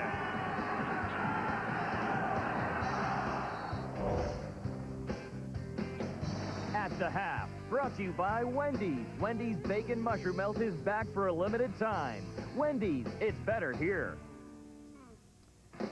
And we're at the half on Wendy's Friday Night Football. Hi again, everybody. Dave Randolph, Jock Climby, Matt Dunnigan, Chris Schultz, 20-10 Hamilton at the break. Let's talk about this one, shall we?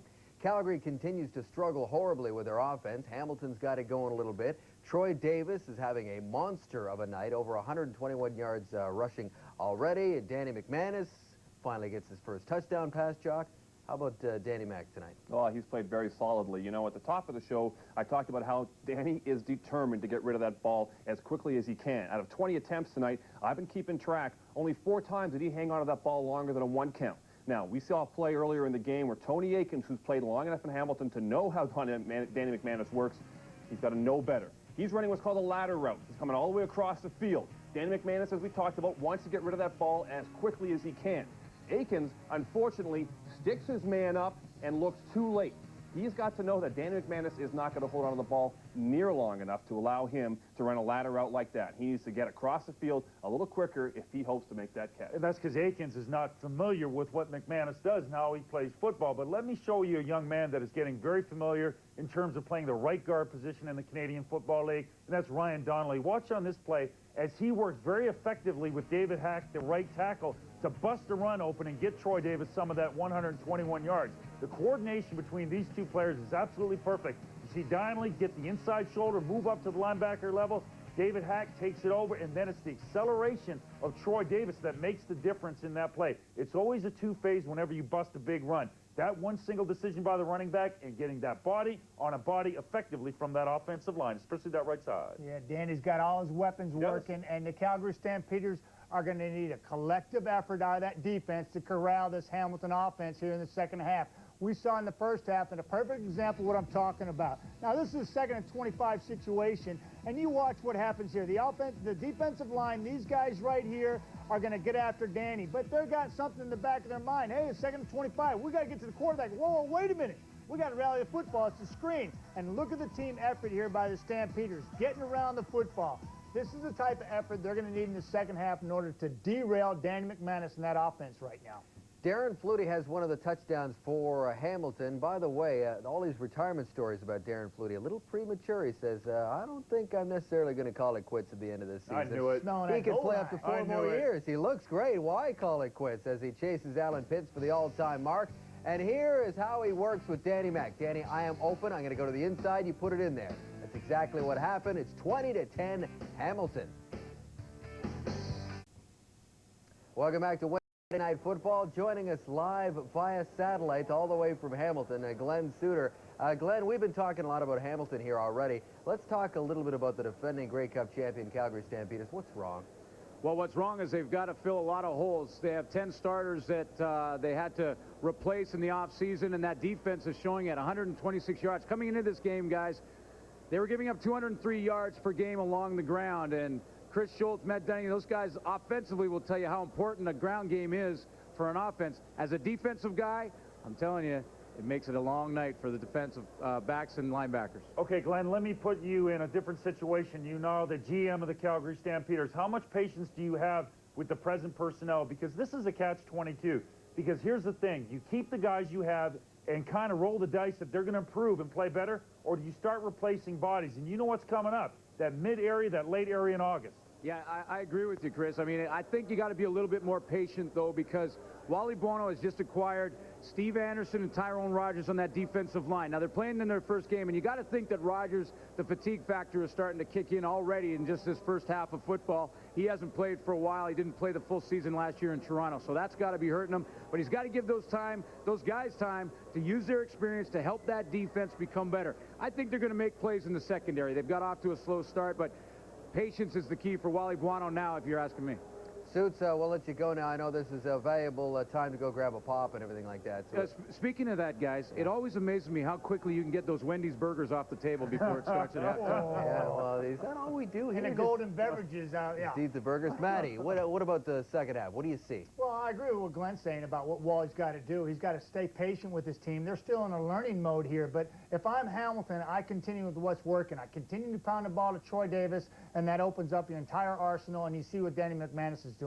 He's simply picking them apart in that secondary. Yeah, well, if I'm Wally Buono, I'm very upset about the touchdown they just gave up. What happened was the defensive back completely forgot about Darren Flutie. That was a run play all the way for Hamilton Tiger Cats. And McManus looks out there and sees Flutie out there standing all by himself. All of a sudden, Malvo realizes he's made a mistake. He goes tearing out there to try and compensate, but his momentum's taking him inside out. Darren Flutie just ducks inside. It's an easy touchdown. McManus with a great heads-up play. That's the kind of thing that drives coaches crazy. Beautiful night out in Hamilton tonight. If you're watching this one thinking, how would I like to spend a Friday night? Maybe watching some CFL football. Yeah. Well, then jot down the numbers and get your butt out to a football game. In the East and the West, you're watching Wendy's Friday Night Football.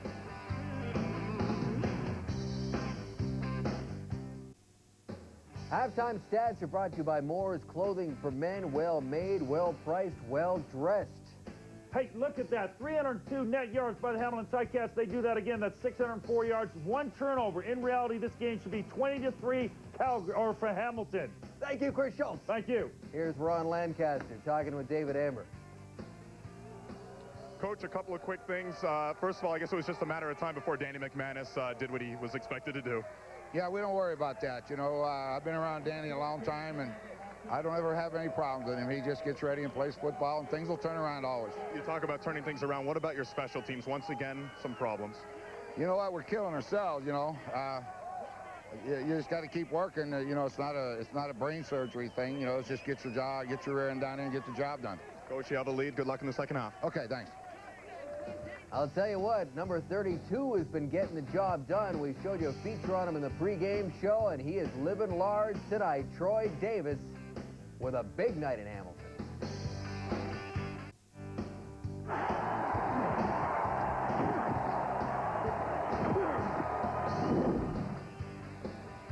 Well, Glenn, that's much more like it for the Hamilton Tiger Cats in their last 2 drives, and much of the same story for the Calgary Stampeders here in the first half. Yeah, when you are the Calgary Stampeders, I think what you're saying is, let's start with the fundamentals, let's stop the run on first down, and let's see what happens from there. He won't smile for a while because it's only a 10-point lead. No, he won't smile until about November 28th, and he'll only smile then if he's got another ring on his finger. From the Grey Cup in Edmonton. Yeah. Looked a little bleak for the Tiger Cats to start things off with. A fumble led to a touchdown as the Stampeders took the early lead.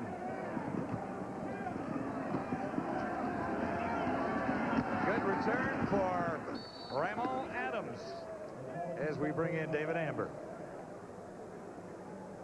Coach, first of all, how's the team's confidence right now? Well, obviously, you know, they're a little bit upset, and they should be by what happened. The first half, like I said, we didn't stay on the field on offense, and when you give McManus the opportunities, he's going to hurt you. Coach, you have a lot of new players. Is it new players, or is it lack of execution? Well, I think it's lack of execution. Hamilton has a lot of new players, too. So from that point of view, I don't think that's a good excuse. Well, 10 points is a makeable deficit to come back from. Good luck to you. Well, thank you very much. Stampeders 2 and out in the last 4 possessions. They have to get things going here. They begin with pretty good field position out across the 40. You know, look at that. Ramon Adams stuffed. That front 4 Hamilton really making a statement. But going back to the Calgary story and just what Wally Buono said there at halftime about execution. We've talked a lot about the young players and the changes that Calgary's had to make. But, you know, this is week 3 now. And what Wally Buono likely did at halftime was to simplify things. Maybe cut the playbook right down in half, both offensively and defensively. Go back to the fundamentals and execute. 3 receivers to the far side on 2nd and 8 for Crandall. Looks for the home run toss. Travis Moore was the target. He ended up on the turf. No flags anywhere. Well, there wasn't, and you know, you wonder if maybe Troy Saunders was grabbing Travis Moore, but I'll tell you what the officials decided, and I think it's a good decision. That ball was not catchable. It was overthrown to Travis Moore, and no penalty because of that. Ball goes up. Saunders will grab him a little bit at the end. I think Travis Moore tripped himself more than anything. Rob Hitchcock trying to get around and have some... You've got to get out of my way. And that's the back judge back there. I always used to talk to him, just trying to get him on our good side. Yeah, no, I can imagine what you'd say. I can imagine you back there. Well, nice job tonight. Nice evening. Isn't it a beautiful evening? Yeah. How's the wife and kids? Yeah. How you doing? Yeah. Oh, yeah. Procedure, Calgary 85. Repeat 3rd down. You know, and so far the officials done a nice job tonight. They really have, and not many penalties in the first half, and the teams are playing well and disciplined, but nice job by the officials, because that was a good no call. Point well made. O'Mahony back at his 25. Bouncing for Fisher. Takes it on the 3rd hop. Trying to turn the corner, and a gain of maybe 2. Well, make it 4 on the return. Wendy's Friday Night Football will be at Taylor Field in Saskatchewan with the Eskimos in town. Riders at 2-1. It might have been 3-0. However, the Eskimos are rolling along, and they have the Argonauts tomorrow night. Saskatchewan is for real. Edmonton, best not look past them. Funny what a quarterback can do in the scheme of things, isn't it? Yeah. Elon Green has played very well. Throwing and running. Davis caught from behind. Steve Anderson was there. Well, Kelvin Anderson's been running hard, but he hasn't had the holes that Troy Davis has had. 126 yards for Davis against the defense that you mentioned at halftime. Coming into this game, gave up 203 yards per week for the first 2 weeks. Troy Davis taking advantage of that. That's along the ground, and there was also 556 passing yards given up in the first 2 games by the Stampeders. McManus has engineered back-to-back touchdown drives. Oh, he's going to get a penalty. That's Alondra Johnson coming off the edge. Danny McManus, the reason he's going to get the call is because he went up to his head. Because I don't think the timing was off by that much. Alondra Johnson says I went to tackle him and he kind of ducked, and that's why I got his head. Major foul. Roughing the passer. Calgary 51. 1st down. Alondra Johnson right here. He's going to come around the corner. Coming right off the edge, and he goes right up high in the back of the head. You see that left arm ear hole, Danny McManus. That was the call, roughing the passer. Because, as you say, he wasn't all that late in getting No, the there. timing was pretty good. Was pretty good.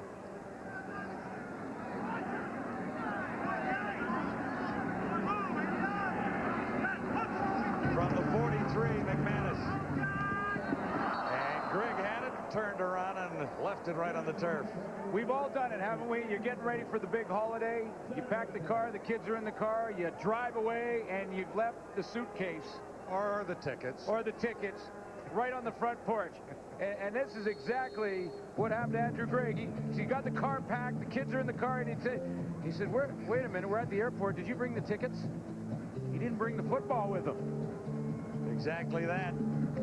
Made a nice catch in the first half.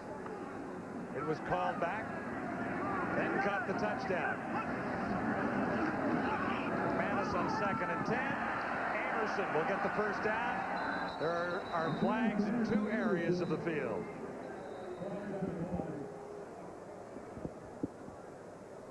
Flags right around the offensive and defensive line. There's a flag in the secondary, the Calgary Stampeders. By the look of Archie Amerson, it's against Hamilton.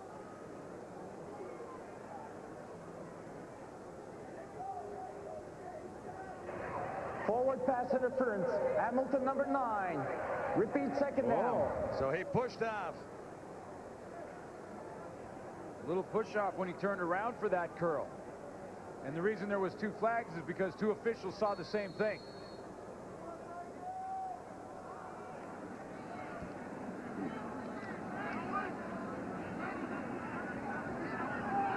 So the Ticats look at 2nd and 20. Back at the 33. McManus won't get it away. Steve Anderson, and we talked about Steve Anderson and being a veteran and a guy who's from 96 to 99 played in this system. It'll take him a couple of snaps. It took him a first half. But here's Steve Anderson, and what's good about this for Calgary is they're only going to rush 4 at the end of it. Steve Anderson being one of the 4s. Elena Johnson's going to drop out of there. It's 4 on 5. And if Steve Anderson can get there at 4 on 5, now things are starting to click a little bit defensively for the Stampeders. Osbaldiston, his best punt of the night. Adams returning. Ramon Adams in a shoestring tackle by Verbeek. Makes it only a 9-yard return. McManus down. It'll be 1st and 10. Stampeders when we return. Wally Buono, after a couple weeks, needed a veteran in that defensive line, and he got Steve Anderson out of Edmonton. I'll show you Steve Anderson, the veteran move here. There's Gary Brown. He's working one-on-one. Watch how Steve Anderson goes up high with the hands in the face and then brings the arms down of Gary Brown. And that gets his momentum going forward, and that gets him past to McManus. Stampeders 2 and out in the last 5 possessions. Crandall stands in. He'll get a first down here on a nice move. After the catch, still standing, Kamal Peterson. Kamal Peterson had first down yardage twice, I think. And at the end of it, maybe about half a yard short. See where they spot the ball, but you're definitely right. Spun away and then turned around and came back to try and get extra yardage. See, right there he has it. Then he cuts back a little bit. Now he has it again. And then he stops and comes back a little bit. Ends up a football length short. 2nd down, inches to go. Stampeders at midfield. That will be a first down. You know, some other fans may think that's kind of like a boring play, but you got to love when you get the big guys just pounding away. Kamal Peterson did a nice job of getting open. See how he saw the linebacker, so he just put the brakes on and not slid over didn't slide over there with Warren Muzica. But then he lost a yard and came back. They got it anyway, so not going to catch too much flack about that. 5th or 6th receiver for the Stampeders last year. This year he's a starter with Bo Richter and Danielson gone. Kelvin Anderson has a first down. Extra effort from Kelvin Anderson. Interesting series of plays here for Marcus Crandall. He's going to run an option play, and the option guy is going to be Travis Moore. Travis Moore, so he goes in motion, and he ends up going in behind Marcus Crandall. Now, the next progression in that play is to fake the ball to Kelvin Anderson in the middle, who got pretty nice yardage there, and then run the option with Crandall and Travis Moore to the outside. Back-to-back first downs for the Stampeders. First time they've converted since the first quarter. Nice play-action fake by Crandall, and the target was Rob Johnson. But again, you can't emphasize enough the discipline from the Hamilton Tiger Cat defense as Troy Saunders is working with Travis Moore there, driving him down inside, gets in that hip pocket, and in order for Marcus Crandall to complete the pass to Travis Moore, after this fake, he's got to throw it through Troy Saunders. So he elects to go underneath to Rob Johnson. 2nd and 10, Calgary. A little noise at Ivor Wynn all of a sudden. Here they come. Charge is on. Nice block. Crandall got it away. That's for the touchdown. Travis Moore, 43 yards in the major. First one on offense for the Stampeders tonight. In behind Troy Saunders. When the safety leaves the middle, Rob Hitchcock came up to the line. When the safety leaves the middle, look at this. No one back there. Rob Hitchcock is over here to the right of your screen. He's up there. Now, Regenball comes out. No safety in the middle. Big hole. Travis Moore, you go right to that hole, and I'll throw you the football.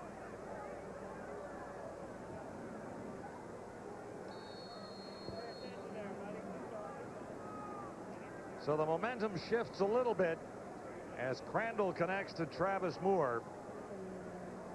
His first touchdown catch this season. Well, you know what happened? It starts out with a defensive stand, a good play from Steve Anderson. And that gives your offense a little bit of confidence. They come on the field, drive it down, and score one. Couple of first downs on the drive, and this was pretty to watch. Marcus Crandall to Travis Moore. See ya. Wouldn't want to be ya. They've done it before. It's a 3-point game.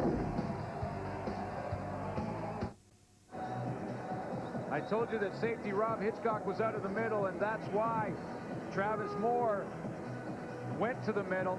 Rob Hitchcock is designed to come on a blitz. 48th career touchdown for Travis Moore. Unless a back comes out of the backfield. Rob Hitchcock did his job, but the blitz was called off at the last second. 3 deep for the Tiger Cats for this return. This is Mace Freeman. He's run well tonight. And again there, out near the 40. 27 yards on the return. Travis Moore knows how to recognize safety blitz, and that's why he went to the middle. And what happened to Rob Hitchcock is he came up to the line of scrimmage. I'm going to show you as this play develops. Now, there's no safety in the middle. No one up here. Regenball comes out. Now, hold it right there, guys. There's Rob Hitchcock. He's supposed to come on the blitz, but he doesn't come because Scott Regenball goes out into the pattern, into the flat. So that calls off the blitz for Rob Hitchcock, and now the middle is wide open, and Marcus Crandall has time to throw the football. Travis Moore has time to go to the hole. And Saunders is the lone Ticat back. McManus handed off to Davis, and the Stampeders are fired up. That's the newcomer in there, James Burgess. And they love his quickness to the football. They know that Burgess has a lot to learn as far as the Canadian Football League goes. And usually what happens with young guys is that they're just impatient, especially linebackers.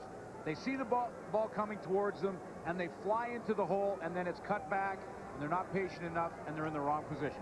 Wally Buono likes his athletic ability. He's just got to learn, get that learning curve. Well, they believe he is a playmaker. That's one of the talents he brings along with his quickness. McManus pumps once, far side. Darren Flutie has another one. And he'll move the chains. Deshaun Austin had a difficult time with Flutie there. Yeah, and Deshaun Austin has had a difficult night with Darren Flutie a couple of occasions, and sometimes it's been just by alignment. The Hamilton Tiger Cats and Ron Lancaster Jr. are giving this Calgary defense a bunch of different looks, a bunch of different formations. From the 53, first down, Tiger Cats. McManus near side. Troy Davis took a hit before going down. Here's another example of a different look coming from the Hamilton Tiger Cats offensively. They wanted to run sort of a bunch formation to one side of the field. They see there's 3 receivers over there and then 2 over here. So another change up for Danny McManus. He's got that bunch. See the bunch all together? That opens up Davis in the flat underneath. Will pick up some good yardage. Ron Lancaster Jr. starting to pull out the stops. That's him over there on the left. Wearing the hat. Gain is 4, 2nd and 6. McManus over the middle. Oh, huge hit on Amerson. Delivered by Willie Fells. How about that? Archie Amerson gets up and singles first down. Oh, baby. That's a great all-around football play. Fells is an ex-Tiger Cat. 39 on a mission. Bam! And how does he hang on to this?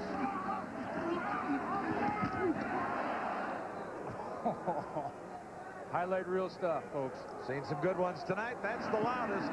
Here's Davis. He's near the 40-yard line. Should have about 5 yards. Oh, come on now. Can we roll that one more? You know, you got to see that hit one more time. And... You could Bell's close excited. your eyes and know what happened there. Then he turns around, and what he sees is Archie Amerson standing up there like an official going, yeah, nice hit, but hey, buddy, first down. Oh, you love this game, don't you?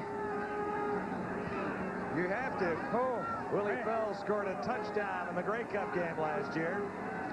Won by the Stampeders. The quick release there again. Coverage too tight on Darren Flutie. And Jason Bray hustles out there, making a substitution now, bringing in the extra defensive back. And you see Jason Bray, the rookie out of Auburn, flies over there, and he hits Darren Flutie. If Darren Flutie catches that one cleanly the first time, he had a chance. But juggled a little bit, and Bray makes the play. I don't know, I'm still breathing hard after the Willie Fells hit. I'm trying to catch my breath over here. I'll be all right. You're going to be fine? I'll be okay. Well, take a break if you want. You can carry it from here for a second. Whoa, walk it on. Osbaldiston aims it for the corner. See where they spotted. It might have been a little deeper than he wanted. It's a single point. Looking for the corner, and he put it into the end zone. No return. And 1 to the Tiger Cats total on Wendy's Friday Night Football. 4:03 to go, third quarter. And that's the score. Kelvin Anderson of the Stampeders trying to get back. Now here's Kelvin with his bobblehead doll. That's Kelvin Jr., I guess. Yeah, little Kelvin. But you know, when you see his head shaking back and forth, when Kelvin Anderson hits the hole, his head is doing that, right? And that's why, as a defensive player, you can't look at the head, not even the bobblehead, because it's shaking like that. If you look at the head, he's going to make you miss. Got to look at the waist. Thursday, McMahon Stadium, Montreal in town, is Kelvin Anderson bobblehead night. That's pretty cool stuff. Kids who want to get there early get one of those, because that's cool stuff. So be there for that to see if the Stampeders can come back against the Ticats here tonight. They played a lot better in the second half, and so is Kelvin Anderson turning the corner there. He hit that truck hard. There's not much sideline at Ivory Wind Stadium. Good thing that Kelvin Anderson got up after that one. He was very close. Bunch formation, a whole bunch of people on the line of scrimmage for the Calgary Stampeders. Calvin Anderson sees the hole to the outside, and then he gets awful close to the truck and the sideline down there. Our camera got it all padded up for him. He sort of nice. We put all that pads on there just for that reason, that there's not much room. That one went under the camera. Anderson picked up 7. This is 2nd and 3. Wide open far side. Good for the first down. And lots of room to run for Scott Reginbald. Still on his feet. Inside the 20-yard line. There's a time to go for a knockout blow, and there's a time to try and just make the tackle. Scott Reginbald does a nice job, first of all, to leapfrog the first tackler. This is coming up right here. There's the first move. And then Rob Hitchcock wants a knockout shot. So he lowers the shoulder and he wants to knock him out.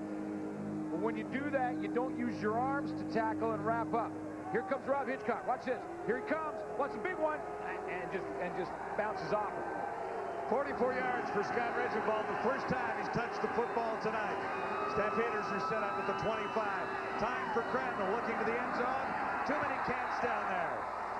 Grab there by Diedrich Mathis. Don't think his feet were in bounds on the interception.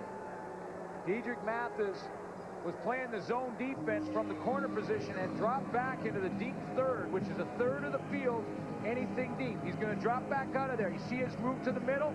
Now he's dropped back right down the numbers. Ball's in the air. He flies to the football. Now, was he in bounds? No, no, no. Just need one foot, and I think the left foot was about halfway on that strike. Yes, it was. The heel was out of bounds. 2nd and 10.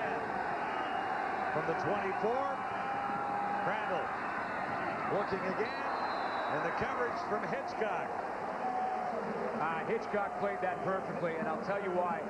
Travis Moore is slow to get up afterwards, because you have to have a lot of experience and a ton of confidence from the safety position to jump up on Travis Moore like he did. He had a post in behind him. Travis Moore was the crosser. And I believe Rob Hitchcock went for the football here over top of him. See, he's going to have a post deep in behind him and then the crosser underneath. Here comes the crosser to Travis Moore. The post is going to show up. He goes for the football over top. He ends up catching the helmet of Travis Moore and bending it back. Travis Moore, the inside receiver right here, is going to run the down in that over pattern. Now in behind him was Rob Johnson. See, here comes Travis Moore. Now as Moore comes across, Rob Hitchcock goes to play the football, and in behind him was Rob Johnson. So Hitchcock has to have a lot of confidence in his ability to make the right read and the right decision there. And I don't think it was intentional. He pulled Travis Moore back like he did. No penalty, went for the football, ended up grabbing Travis Moore by the helmet. Talk about knockout shots. Rob Hitchcock tried one earlier in this game and didn't make it, but last week, he did. That's the knockout shot you're looking for. Pow!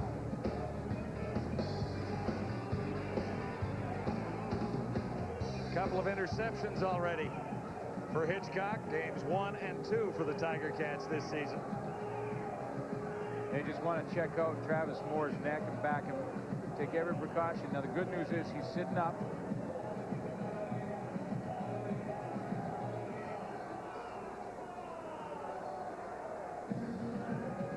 Because if there was more concern, they'd have the stretcher out there and not move Travis Moore at all.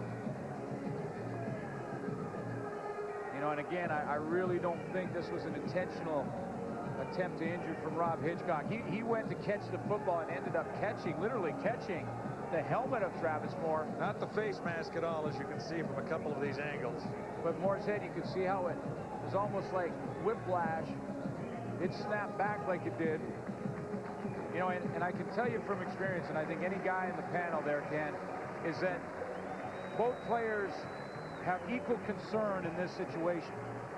Pat Clayton ushering Travis Moore off the field. Pat in his 18th season with the Stampeders. David? And I just had a chance to speak to Rob Hitchcock, and Rob said his gloves, they were a little sticky. They got stuck to his shoulder and helmet, and they were looking at Travis Moore's shoulder. Said his fingers didn't get stuck inside the helmet, though. Obviously, it was an accident. Yeah, no question. Stampeders with a chance to tie it. 30-yard try from Mark Laughlin. And we're within a point here. Actually, it's 21-20 now. You know, and Rob Hitchcock is one of the most physical free safeties in the game. But I can guarantee you, and knowing him as well as I do, is that he saw Travis Moore lying there. He certainly was as concerned as the Calgary Stampeders. And in a game that is so violent, you may wonder about that. But no one likes to see someone go down, especially when you're talking about the neck and the back areas. And so David Amber also mentioned the shoulder. Both players concerned, and the best thing that can happen is what happened. That's for Travis Moore to take his time, get checked out, and then come up and run on his own to the sideline.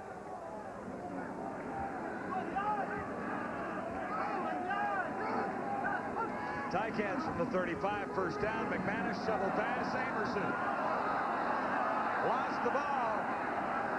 Stampeders still have it.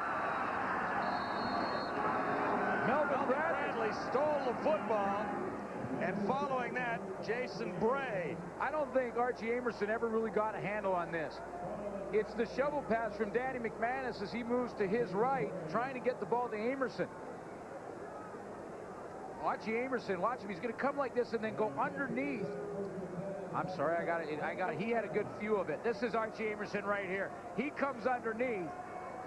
Here comes Archie Amerson. Now, I don't think he had a handle. He was trying to get the ball. Oh, he had the ball. It snuck out over his shoulder, and that's where Melvin Bradley picked it up. Amerson had it for a split second, or at least had his hands on it. It doesn't touch the ground. He goes never right to the rookie Bradley. Never really locked up both points of the ball. Second turnover by the Ticats. First was costly. 7 points on the first turnover. That was the fumble early in the game by Steve Fisher. Watch how this ball, now the idea is to get both points of the ball covered up. Hold it right there, guys. Right here. See that point obviously exposed, that point exposed. If you get both points of the ball exposed, it's going to come out of there. And that's what happens. Bradley picks it up off the shoulder of Archie Amerson. One point has to be underneath your armpit. The other point of the ball has to be covered up by your hand. Good news, Travis Moore is back in the ball game. This is 2nd and 10, Stampeders. Nice play action fake by Crandall. Couldn't get it away. Aaron McField. That is very good news, because I watched Travis Moore the entire play. He was on a deep pattern. Marcus Crandall couldn't see him, didn't see him down the field. But it looks like he has come back completely from the hit from Rob Hitchcock. This was Travis Moore in the last play, and that's good speed. Travis Moore right down the seam, had inside position. Marcus Crandall didn't find him. Ticats have a 1-point lead. Mark McLaughlin's 4th field goal try of the night.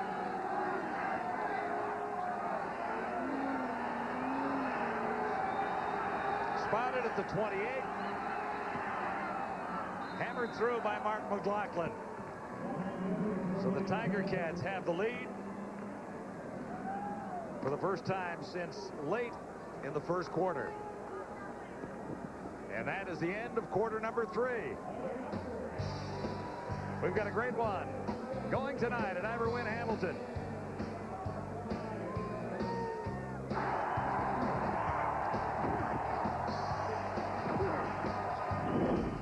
Welcome back to the CFL Live studios. First of all, it's great news to see Travis Moore back out on the playing field. However, Schultz, you had a different view of that play on the hit by Hitchcock. I really did. Now, I'm not saying this was an intent to injure play at all, but I tell you, if I was the referee, I would have called it as a penalty, because when you watch Rob Hitchcock here, he doesn't separate his hands from the upper body head delivery, that's the blow delivery on Travis Moore. So I look at it completely different. I think he should have been penalized, but once again, Hitchcock doesn't play football like that.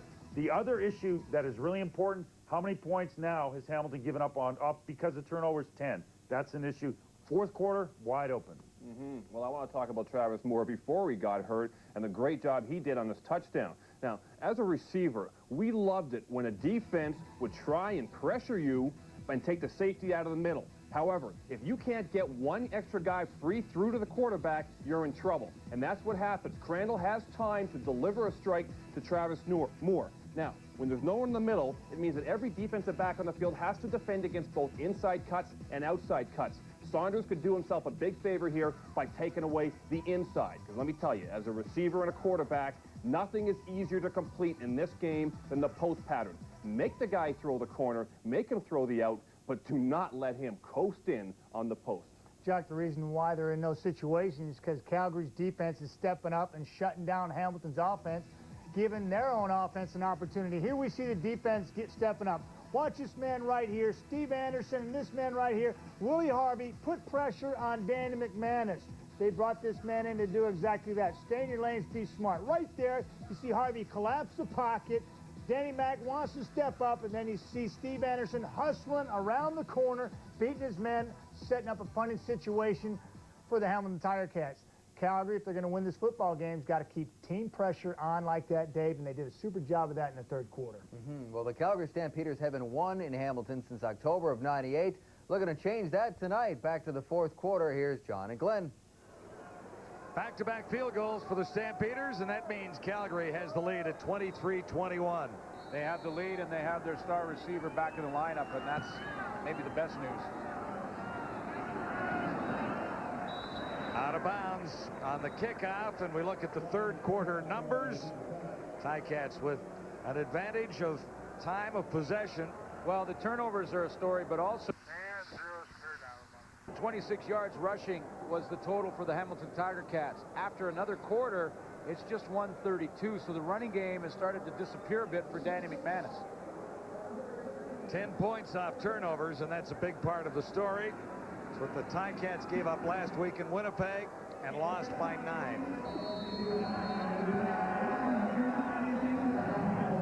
We got a lot of football to play in this one. Danny McManus engineered 2 second-quarter touchdown drives to Greg and to Flutie. He keeps it on the ground this time. Troy Davis out near the 50. You maybe, Ron Lancaster Jr., offensive coordinator, looked at those stats of the third quarter and probably had the same idea. Go back to Troy Davis and at least on first down, try and get yourself in second and medium, and then those little rub patterns to Darren Flutie work better. RD on the left-hand side of your screen, and he likely looked at that 6 yards rushing in the third quarter and said, yeah, we better go back to that running game.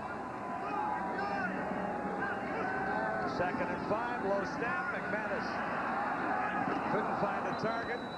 Looking for Tony Akins, playing his first game of 2002. So it's 2 and out for the Tiger Cats.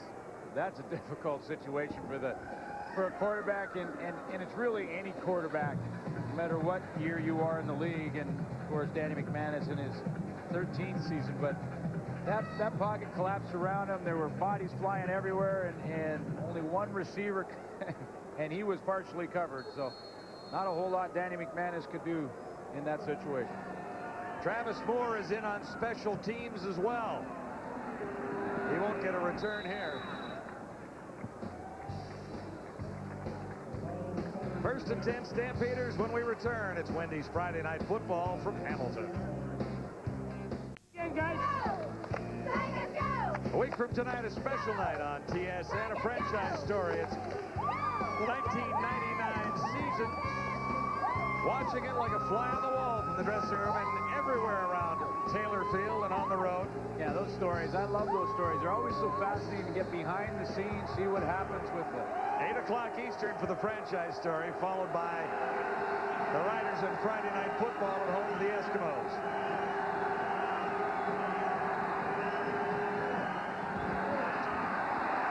That's Travis Moore sliding out of the backfield. Ticats thought they'd come up with a loose ball. No, that's team defense, though.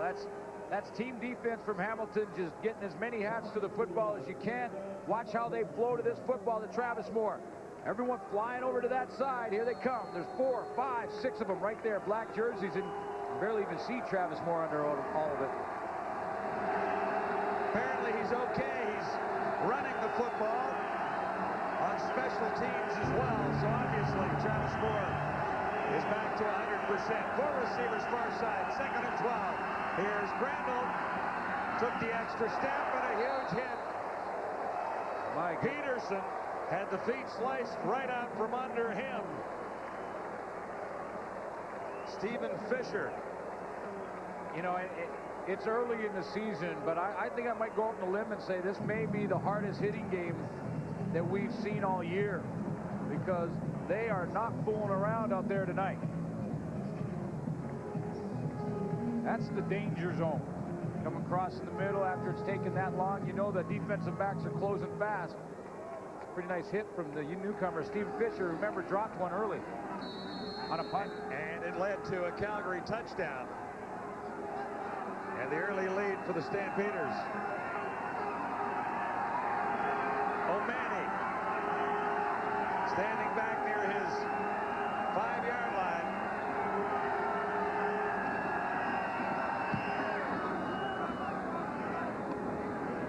Mace Freeman surrounded at the 50.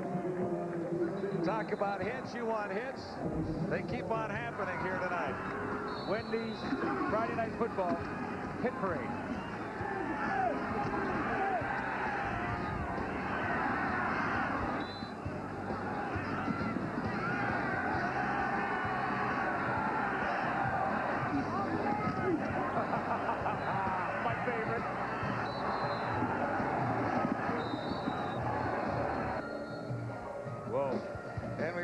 time to show you the last one. That was Stephen Fisher's. Tell you what, it's a violent game, folks. Fisher and Camus. Peterson a few moments ago. Ticats. 5 receivers set on first down. McManus drops a little deeper. It's batted down. Dave Hack kind of turned around saying, did you just hit me in the back of the head, or were we on the right page there? And Danny McManus, I'm not so sure that didn't hit Dave Hack. McManus had a pretty good second quarter, and all of a sudden, second half, it's turned around in favor of Calgary with field goals and touchdowns. Well, Matt Dunnigan mentioned it in between quarters there, and that's the bottom line. That Calgary defense has started, they're starting to figure it out. Starting to get it up front, and they got Danny back in second and long again. From the 50. McManus looking for Gregg, and he was forced out of bounds coming back onto the field of play. There's a flag down at the 35. Yeah, Deshaun Austin may have taken an extra couple of steps. Look at a nice look at it as Austin pushes him now. Now let go of him now. See, let go of him now. You can't hold him way out of bounds because Andrew Gregg under the rules. Contact on the receiver, Calgary 33. First down. Under the rules, Andrew Gregg is allowed, if he's pushed out, to come back in the field of play and catch the football.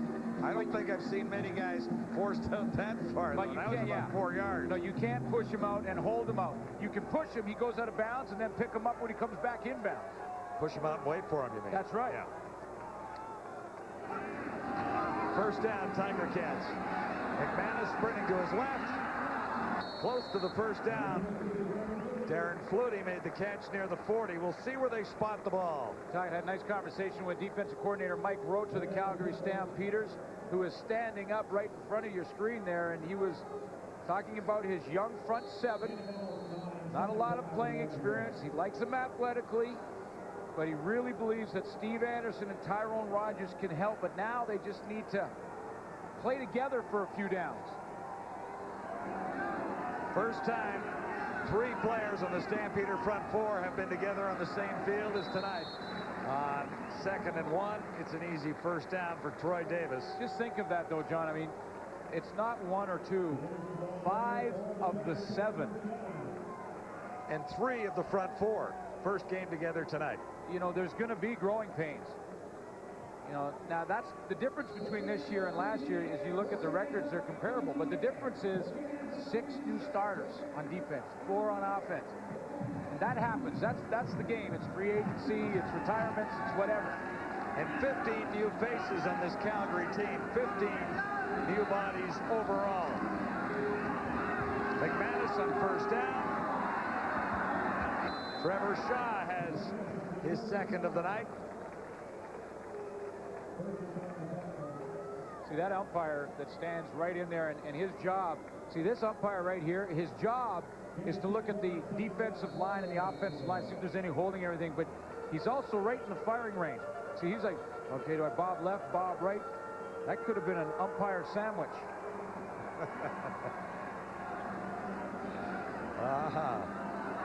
I don't think I've used that one before. 2nd and 5. Willie Fells. Not quite a connection there. Willie Fells got over.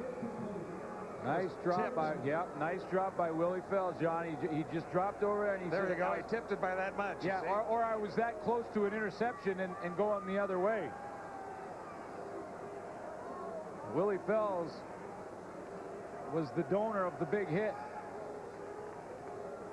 on Archie Amerson early. Paul Osbaldiston looks to give the Tiger Cats the lead. Andrew Gregg will spot it just inside the 40. Call it 39. Osbaldiston nails another one.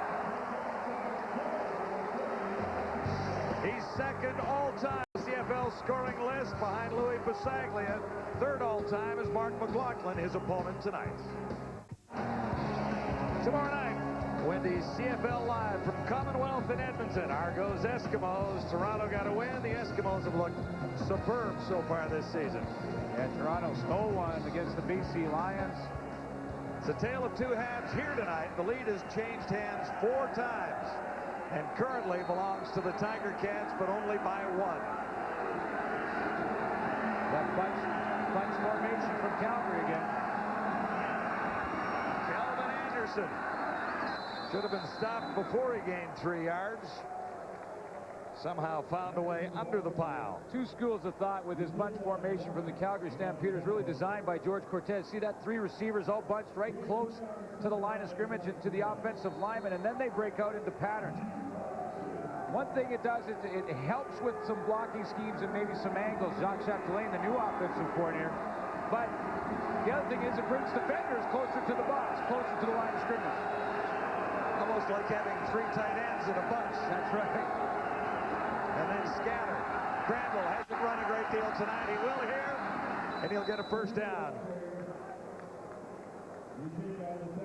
Yeah, and see, this time what they did is they took the bunch and they moved the bunch outside. See, they take the bunch and now they spread them out a little bit.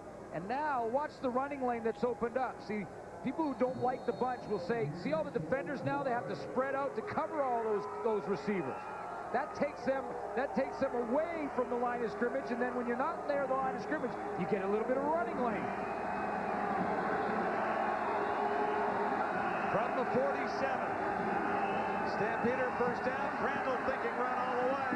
He's got another first down and took a hit as he crossed the 50. Oh, is he going to get back to the right huddle? He's okay. Yeah, that's tough running from a quarterback.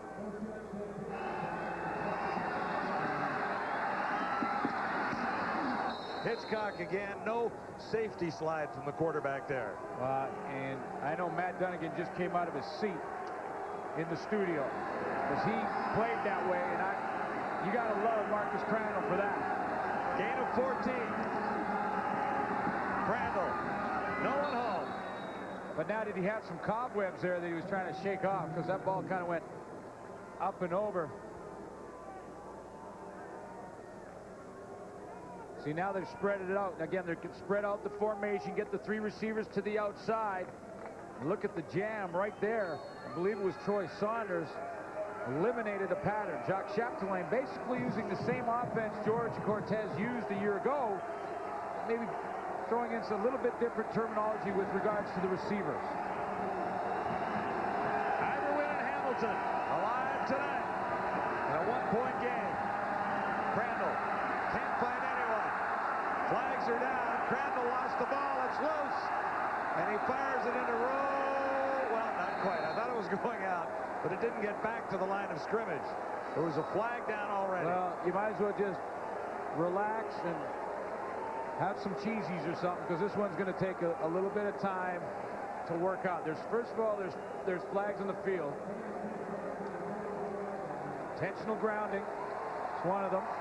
Well, and holding was the previous one. Was the first part of the penalty. Holding was the previous one. I was just looking at Ron Lancaster live here. There's the holding. The fumble comes out now. Now Crandall's got to try and pick it up, and in desperation, he has to get that ball across the line of scrimmage. Owen, Calgary 83, decline, intentional grounding, Calgary number 1, 3rd down. There's Darren McField in on the quarterback there. He's playing extremely well, according to Ron Lancaster. Stopped in Winnipeg, BC, and Edmonton, and he's found a home in Calgary this year. 39-yard loss for the Stampeders. O'Malley standing back near his 10. Stephen Fisher. Spin move. Nice return. Superb field position for the Tiger Cats. Lost ball. It goes right back to the Stampeders. Yeah, I think it came out right at the end of the play. 3rd turnover, 2nd by Steve Fisher. One too many moves for Steve Fisher. The return was fine. The spin there, okay. And right there, he lost the ball. 1st and 10, Calgary, when we come back. Calgary's Willie Fells has had a terrific night. Number 39, number 22 for the Ticats has had a tough evening. 2 turnovers. This is the second one. Willie Fell strips his ball, and he doesn't even realize he's done it because he gets spun around, number 39, and with his left hand, he pulls it out of there, and you can see the knee has not touched the ground. The ball was stripped before Fisher hit the turf. As a result, it's 1st and 10. 3 turnovers by the Tiger Cats. Crandall for a couple. You know, this is a tough call to make, John, and whether or not Fisher was on the ground, and you got to credit the officials here because, wow, it happens. I mean, we slow it down for you. This happens full speed in a split second, and that knee was about 3 inches from touching the ground when the ball was jarred loose. It was the correct call to make, and there's more calls to come, and here we go. Against the Tiger Cats. Major foul. Unnecessary roughness. Hamilton 49. First down. Okay. That's Tim Cheatwood. John, you're the official here. Watch it full speed.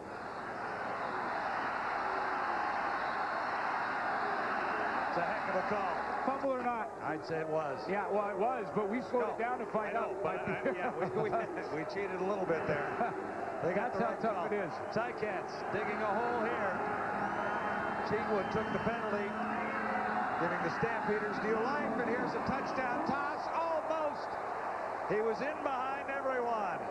Tunkara. And Marcus Crandall may have just rushed the throw a little bit. He may have had a little more time. Now, there were bodies flying around, but when he stepped up after he rolls to his left, he has a lane. He steps up there. Well, actually, I take it back a little bit. Tim Cheatwood was right in his face. Yeah.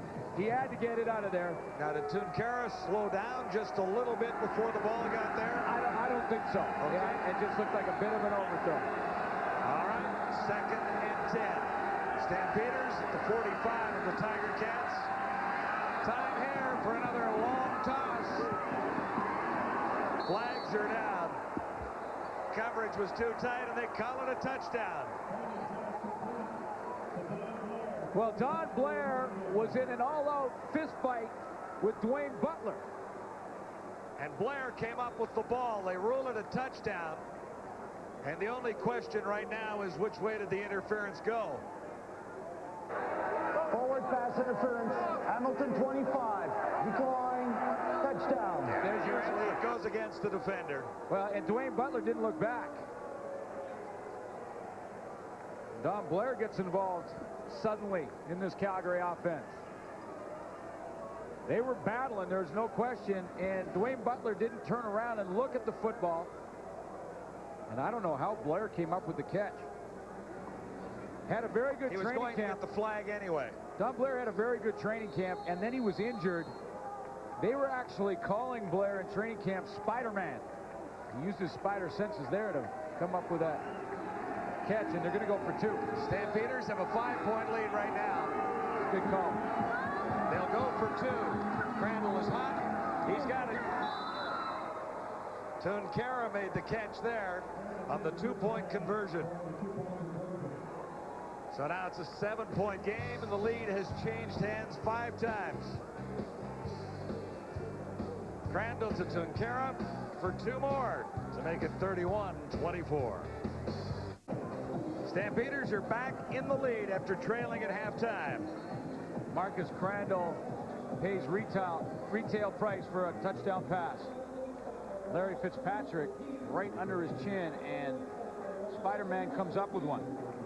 Don Blair makes a miraculous catch. Flags had gone down on the coverage. Boom. That's a lot of weight coming down on you, too, at 275. First catch for Don Blair. 17 points for the Stampeders off Ticat turnovers. Mace Freeman tries to get Hamilton back in the game. There's lots of time. Just under 5 minutes remaining. Well, the game so far. You ready for this?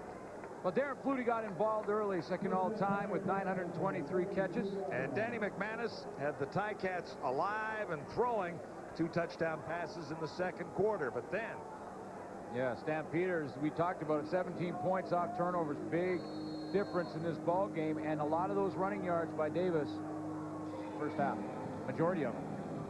So it's a one-touchdown game. Ticats try to get even now with this drive beginning out at the 42. Charges on McManus. He releases in a hurry. This is Troy Davis away from a couple. We put extra foam on those camera carts, and it's a good thing because Troy Davis now goes and takes a load to it, and he's kind of limping on his way back. Earlier, Kelvin Anderson went under there and checked the oil on the thing. He was pushed so far underneath it, but it's well padded up. It's hard to do. It's electric. Oh, well, you check the wiring then. 220, 225, whatever it takes. Near midfield. McManus releases for Davis. Hand down. Another big hit. Just shy of a first down, although he may get it. He's awfully close. Alondra Johnson was there. Big night for Alondra Johnson, and be bigger if Calgary could hold on and win this game, but he, his 1,000th tackle. He is second all-time behind the great Willie Pless, who had all those great years with the Eskimos. Coming into tonight, Alondra was 242 tackles behind Pless, so he's got a couple of seasons to go to catch him. Here's Davis, second down, less than a yard to go. Willie Fells just flying around the football. He's really made an impact in this game. After the loss to Saskatchewan, Willie Fells went in the media, and he basically took the loss and he put it on his shoulders. He was hard on himself. Mike Roach to the left, you know, told him, don't worry about your play. You're playing pretty well. Defensive coordinator, and Willie Fells took it hard. He said, you know, I've got to play better as an individual, and he's doing it tonight. Fells has led the Stampeders in several ways tonight, and they are back in the lead with 3 minutes to go. We'll take a timeout at Ivor Wynn. Great night in Hamilton, lots of fun. Sports Center follows with Duthie and Pollard tonight. And they've already got a package ready to roll on this one tonight called Glenn's Greatest Hits. Wow, yeah. About 10 of them from this game here. If you want to see all the big hits in this game again, there's a pretty good chance. I mean, I can't call it for sure, but it's a pretty good chance. You may see some of them in the highlight package. Into the final 3 minutes. The lead has changed hands 5 times. Ticats, first and 10, just inside the 45. McManus under the cover. Nice pass, nice play. Tony Akins has his first catch of the night. Willie Fells is playing so well in this game, and he just didn't get quite enough outside play right here. Akins going to end up in the middle of the field. But Willie Fells didn't get just enough depth. See Willie Fells, he was kind of caught inside on the hash mark, couldn't get all the way outside to the numbers. That's a long, in fairness, that's a long way for the linebacker to travel. But he has put together some kind of game tonight. 20-yard gain. Here are the Ticats inside the 25 of Calgary now. McManus with time. Far side. Oh. Whoa. This is a little more like Danny McManus as Trevor Shaw made the catch short of the first down. Now you can see in his eyes that he's in a bit of a zone again. Something he hasn't been in for 2 weeks. Moving the ball in a crucial situation now with 2:18 and running. Ron Lancaster Jr. gets this one in here. And now Calgary still has time. 2:08 on the clock here in the stadium. This is second down. Another helmet is loose down there. It's not a fumbled football. Greg Frères is going to collect all the equipment after the scrum and go back and find out which guy is headless. There he is. Well, hatless is a better way to put it. I should say hatless. Billy Harvey reminds you of the horseman. You know? Yeah. Okay, it is a first down. Yeah, the head wasn't in the hat, but there's the hat back on. And that's happened a couple times, but it's been that kind of game. It has been so physical down there. And, you know, we see a lot of the perimeter hits, a lot of the outside hits by linebackers. But in those trenches, they happen every play. Ticats first and goal at the 12. McManus goes to the end zone. He's got it. Archie Amerson.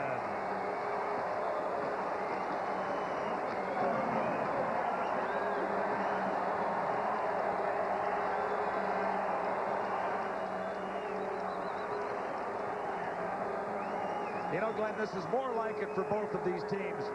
When we looked at McManus score the 2 touchdowns in the second quarter, that felt more like the Ticats of old. When we watched Crandall come back and get his scores and field goals, it felt more like the Stampeders we watched in the playoffs in particular and in the Grey Cup last year. I would agree 100% because, you know, for Calgary, learning the new personnel is part of the problem, but they're starting to figure it out, and they are looking like the teams of a year ago. All even at 31-31. And this was a perfect drive and a typical Danny McManus drive. Little play action, and wide open is Archie Amerson. Zone coverage down there on the goal line. As you can see, the defensive backs drop. There's only a 4-man rush. Troy Davis steps up and gives Danny McManus just an extra second to throw the football. And that's a pretty good block from a little man in Troy Davis. And I say little in height. He's strong. Third touchdown toss of the evening for Danny McManus. His first 3 coming in week 3.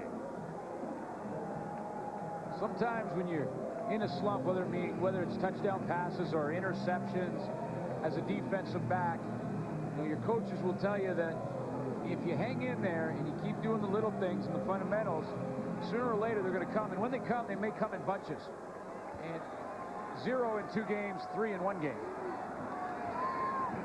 So let's see what the final 1 minute and 41 seconds has in store for us here tonight.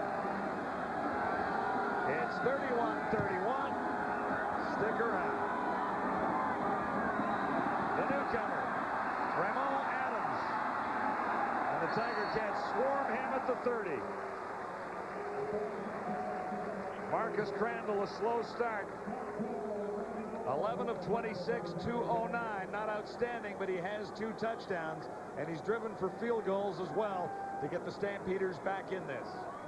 And the pressure on Marcus Crandall is more than just this game.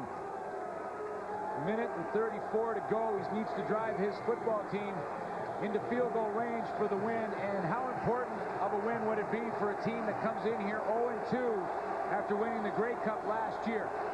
That puts more pressure on Marcus Crandall right now. Lots of time for a couple of scores here. The Stamps can drive, and the Ticats might have a chance to respond. Calvin Anderson will have a first down. 1:26 on the clock. Jacques Chapdelaine trying to get some of the calls into Marcus Crandall to help him out. By now, at this point in the game, the defense has become a little bit more predictable. That's where you wonder if Don Southern might gamble, throw a blitz or 2 at Marcus Crandall to see if he can handle it. Chapdelaine now thinks he's going to get more zone defense than anything else. This joint is alive. Crandall on first down. No one home on a deep pattern. Rob Johnson, the newcomer. Johnson was the target. Now the duel begins. Now this is the chess match between Jacques Chapdelaine, offensive coordinator for the Calgary Stampeders, and the veteran coach and defensive coordinator, Don Southern. When does Don Southern gamble, send a blitz, and hope that his guys get home, or does he stay back and be patient? 2nd and 10, Calgary at the 40. We're in a tie game and either win. Crandall has a first down at the 50-yard line. Don Blair, 2 big catches in the 4th quarter. Well, Don Southern this time goes with a straight man-to-man defense, and Jacques Chapdelaine just got a pretty good pattern out of his receiver. And obviously, by the time that he had and the protection up front, the right call from Jacques Chapdelaine. So now at what point does Don Southern maybe take Rob Hitchcock, send him out of the middle? See, there's Hitchcock to the left. He's going to drop back and be free. Straight cover 1 defense. In other words, everybody in man-to-man with the free safety, the one player that's free in the middle to help on deep patterns. That is a fairly basic defensive structure. But Don Southern has tons of blitzes and a whole bunch of blitz package into his packages. And now he can go and send one at Marcus Crandall as he talks to Jacques Chapdelaine. Now here's what happens, John. They go, when is it coming? They know at one point Southern's sending. They know sooner or later Don Southern's got to come with some pressure, especially if there's one or two more completions. At what point does he send Rob Hitchcock, or does he send Sean Woodson, Warren Muzica, the linebacker? And this is the chess match that goes on in virtually every single game. Troy Saunders is the injured Tiger Cat on the field near the 47-yard line, being tended to. Into the final minute now. It says 59 seconds on the clock. The lead has changed hands 5 times tonight. And we're back to a tie. So we really haven't accomplished anything. Well, this could also affect, as you see Troy Saunders get up there, also affect what Don Southern can call now. 31-31 is the score. Because Steve Fisher, who's had his problems on special teams tonight, comes into the game, number 22, a rookie defensive back. Now, does Southern put Steve Fisher into a man-to-man situation where he may get hooked up with Travis Moore? He's got Kyle Walters and Stephen Fisher to come in the secondary. And here we go. Hang tight. 2nd and 10.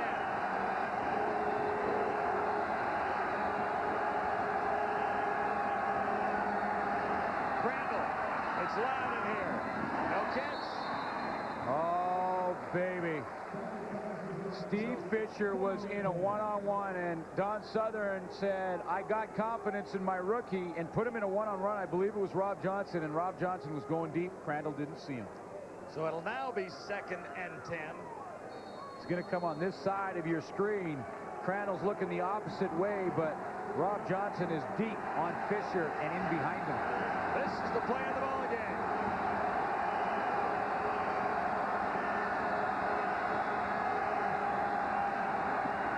Marcus Crandall will take off himself. He's across. Can he get to the first down marker? He might have made it.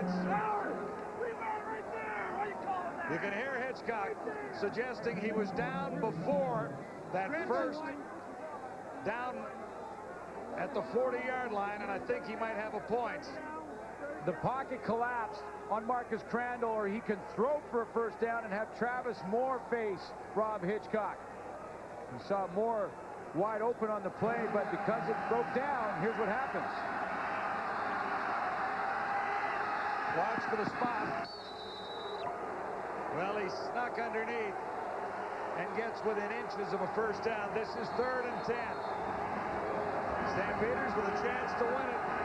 Getting a first down here. No flags. The drive will continue. Boy, Rob Hitchcock is not taking prisoners in this game either. He is throwing the leather around. Another big hit on Marcus Crandall. And he is flying up from his safety position. Remember, Rob Hitchcock has to travel about 25 yards or so to get to the quarterback who's scrambling out of the pocket, and he gets there. Another big hit right there is getting full marks to Marcus Crandall for not hook sliding, getting that extra 1.5 yards. Into the final 9 seconds, Stampeders can finish out the Tiger Cats here. Down to the 30, and that'll stop the clock. Bring on the kicker. You know, and it's an interesting call to run the football there and to do the play that they ran, to pitch it 4 or 5 yards deep into the backfield. That's a gutsy call from Jacques Chapdelaine, no question about it. I understand the run. You're playing for the field goal, and you're in field goal range already for Mark McLaughlin, so you don't want to throw the ball and take a chance of an interception. However, the play that they ran to toss it back to Kelvin Anderson was a gutsy one, and now the game's on the line for McLaughlin. Remember the other night in BC? Oh, boy. Oh, boy. And the field goal on the last play of the game that went wide. And this is where 38 football players that are bruised, that are battered, that are tired, are watching one man and the game on the line. Flutie and Osbaldiston are deep in the end zone. Not usually there. But if McLaughlin misses this from 39, Ozzie will try and kick it out. He's wide. He's wide. 31-31. Are you ready? for overtime. Oh, my goodness. That is unbelievable in the week that it has been for kickers. Twice now, the game on the line, and that's a veteran in Mark McLaughlin. McLaughlin coming in was good on 1 of 3, but he had a solid night. Let's take a look at the hold from Don Blair. Perfect in my estimation. Laces away. Spin was right and stop. Ball in a good position. And Mark McLaughlin just pushed it right. Andrew Grigg, now he knows there's no time on the clock, so Andrew Grigg has to kick it out of bounds into the field of play and then out of bounds. He doesn't want that kick back bouncing onto the field and staying as a live ball so that the Stampeders can kick it back into the end zone, get a single point and win. That's a difficult situation. You got to love this game, don't you?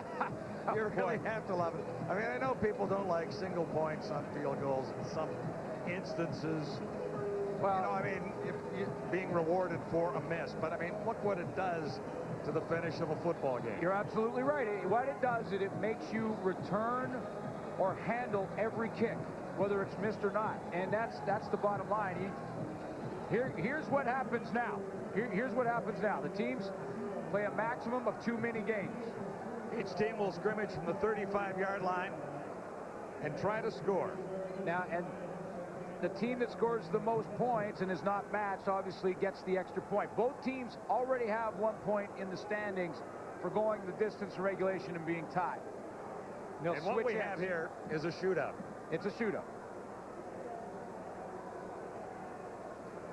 And we've had this a couple of times, and this is only week 3. Well, we actually, when we get to the game for Wendy's Friday Night Football, we ask the coaches for close ones. And so far, they've come through for us, so I think we can send them a hat or something. I think a hat would be, we can send them both a hat. Marcus Crandall's come on in the second half. He had real tough numbers in the early going, a lot of 2-and-outs when the Tiger Cats were driving to take the lead.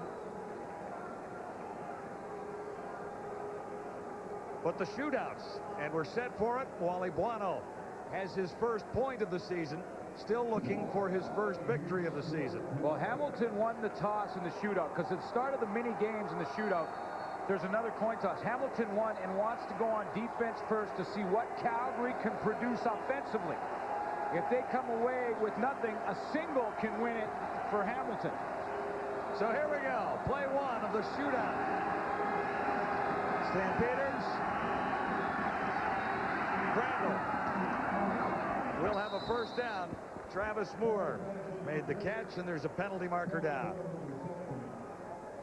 Right back at the line of scrimmage. This is the only concern for an offense, because when you get the ball in the 35, you're basically in field goal range right there. If you don't do anything. Holding Calgary 68. Repeat first down. This is Fred Childress there. This is the only way you can be pushed out of field goal range. I mean, you can run 2 plays, kneel down, kick a field goal. At least you've got 3. Yeah, the only way is take a penalty or get the quarterback trapped, and you're going to unload the ball before that happens, obviously. So this is 1st and 20.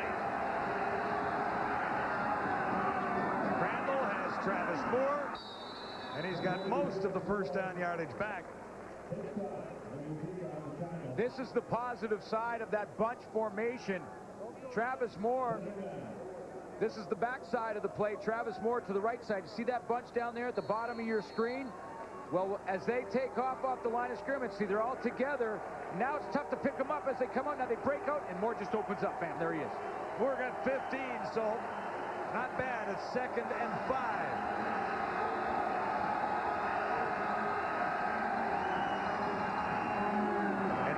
Be a first down. The Stampeder possession continues.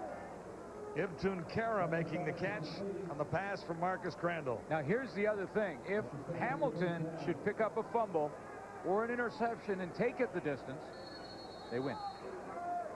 Yes, they do. And get that extra point.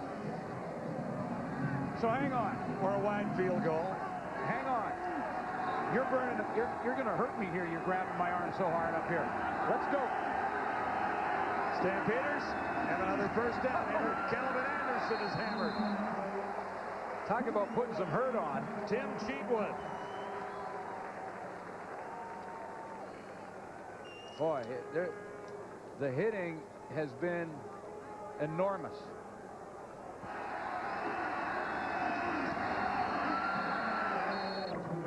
Now you can't hear it as well over the crowd here because the Iverwin spectators are getting right into this and overriding some of the crunches.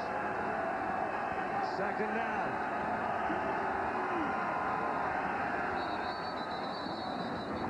And that play is whistled. Did they get it off in time? I'm not so sure. That might be a time count violation.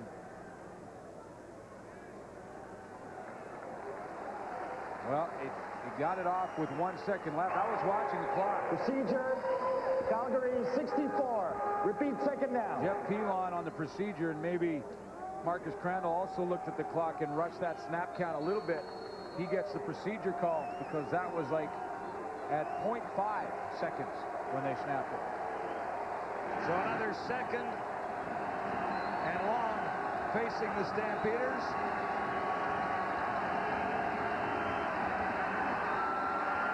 Crandall. Chased by Bryant, got it away. Oh, intercepted. Hitchcock. He can go. If he can take it all the way, not quite. What an interception by Rob Hitchcock. His third in the season. He's played 3 games. That play, you won't see any better. Rob Hitchcock followed Crandall as he scrambled. See number 42 in the middle of your screen. He's to the right now. He's going to be over here. Rob Hitchcock's going to keep working. Watch athletically how he comes back, breaks back to his left, and then lays out completely. And comes up with the interception, his third. And here are the other 2. The BC Lions got things started. This was the easy one. This is relatively easy compared to what he just did. This was a little more difficult. Well, they're getting tougher every single time. He had to reach up for that one. And the third was his very best. Excellent form here in the air for Hitchcock to grab this one and end the Stampeder drive. That is pretty. Ticats get a chance to win it now.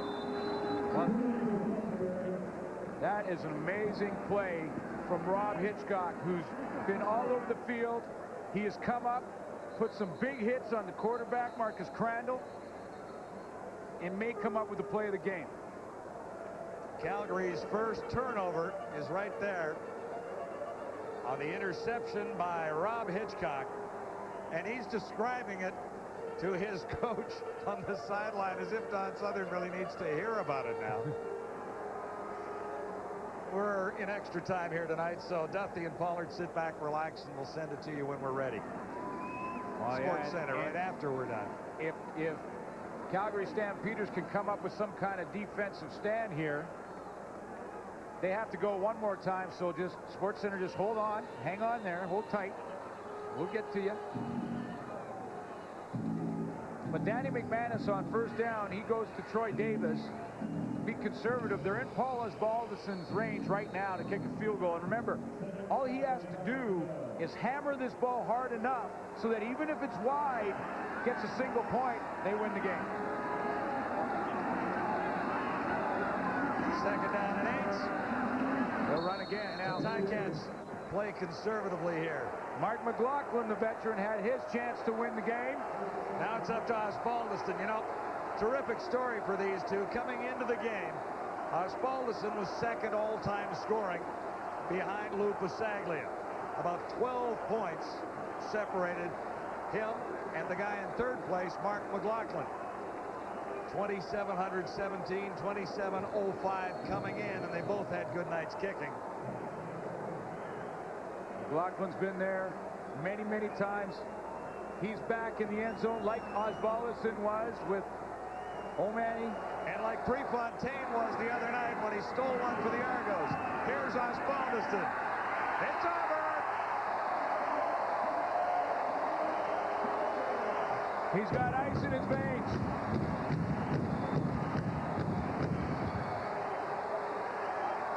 That's Canadian football at its best, folks. That was quite a night. It's only week 3, but in reality, there seemed to be a lot going on this football field at Iverwin Stadium tonight. Ozzie is 4 for 4. Greg puts it down perfectly. The pin is there. Perfect hold from Andrew Gregg. The snap is there. Any doubt in his mind? And the kick is right down the middle. Ozzie turned to congratulate his holder before the ball got across the 20-yard line. And he was kicking from the 39. Well, we got to give the game ball to Rob Hitchcock, who denied the Calgary Stampeders their chance to score with his 3rd interception of the season. Sport check. Game ball goes to Rob Hitchcock.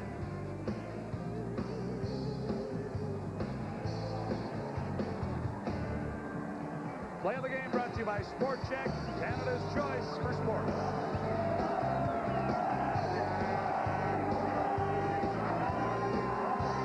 Friday night on TSN. Mark McLaughlin misses one on the last play of regulation time, and then Osbaldiston nails one in OT. Great game. Really had it all, didn't it? Yes. Some hitting. Oh, everything. Everything you want. Overtime. We're going nuts in here. Nothing really to talk about, but we don't have any time to chat about it anyway tonight. Don't worry, we'll be back tomorrow night with a pregame show. We'll have lots of time to talk about it then as we get you ready for the Argos, their 2nd game of the week with their rookie quarterback Michael Bishop in Edmonton to take on the Eskimos. Coming up moments from now, the next edition of the TSN Sports Center. James Duthie, Dan Pollard, they will no doubt have extensive highlights of this one. Paul Osbaldiston nails an overtime victory for the Hamilton Tiger Cats, and the Stampeders still waiting for their first win of the 2002 CFL season. A good one in Hamilton tonight. We hope you enjoyed it. Thanks for watching, everybody. You are watching TSN, Canada's sports leader.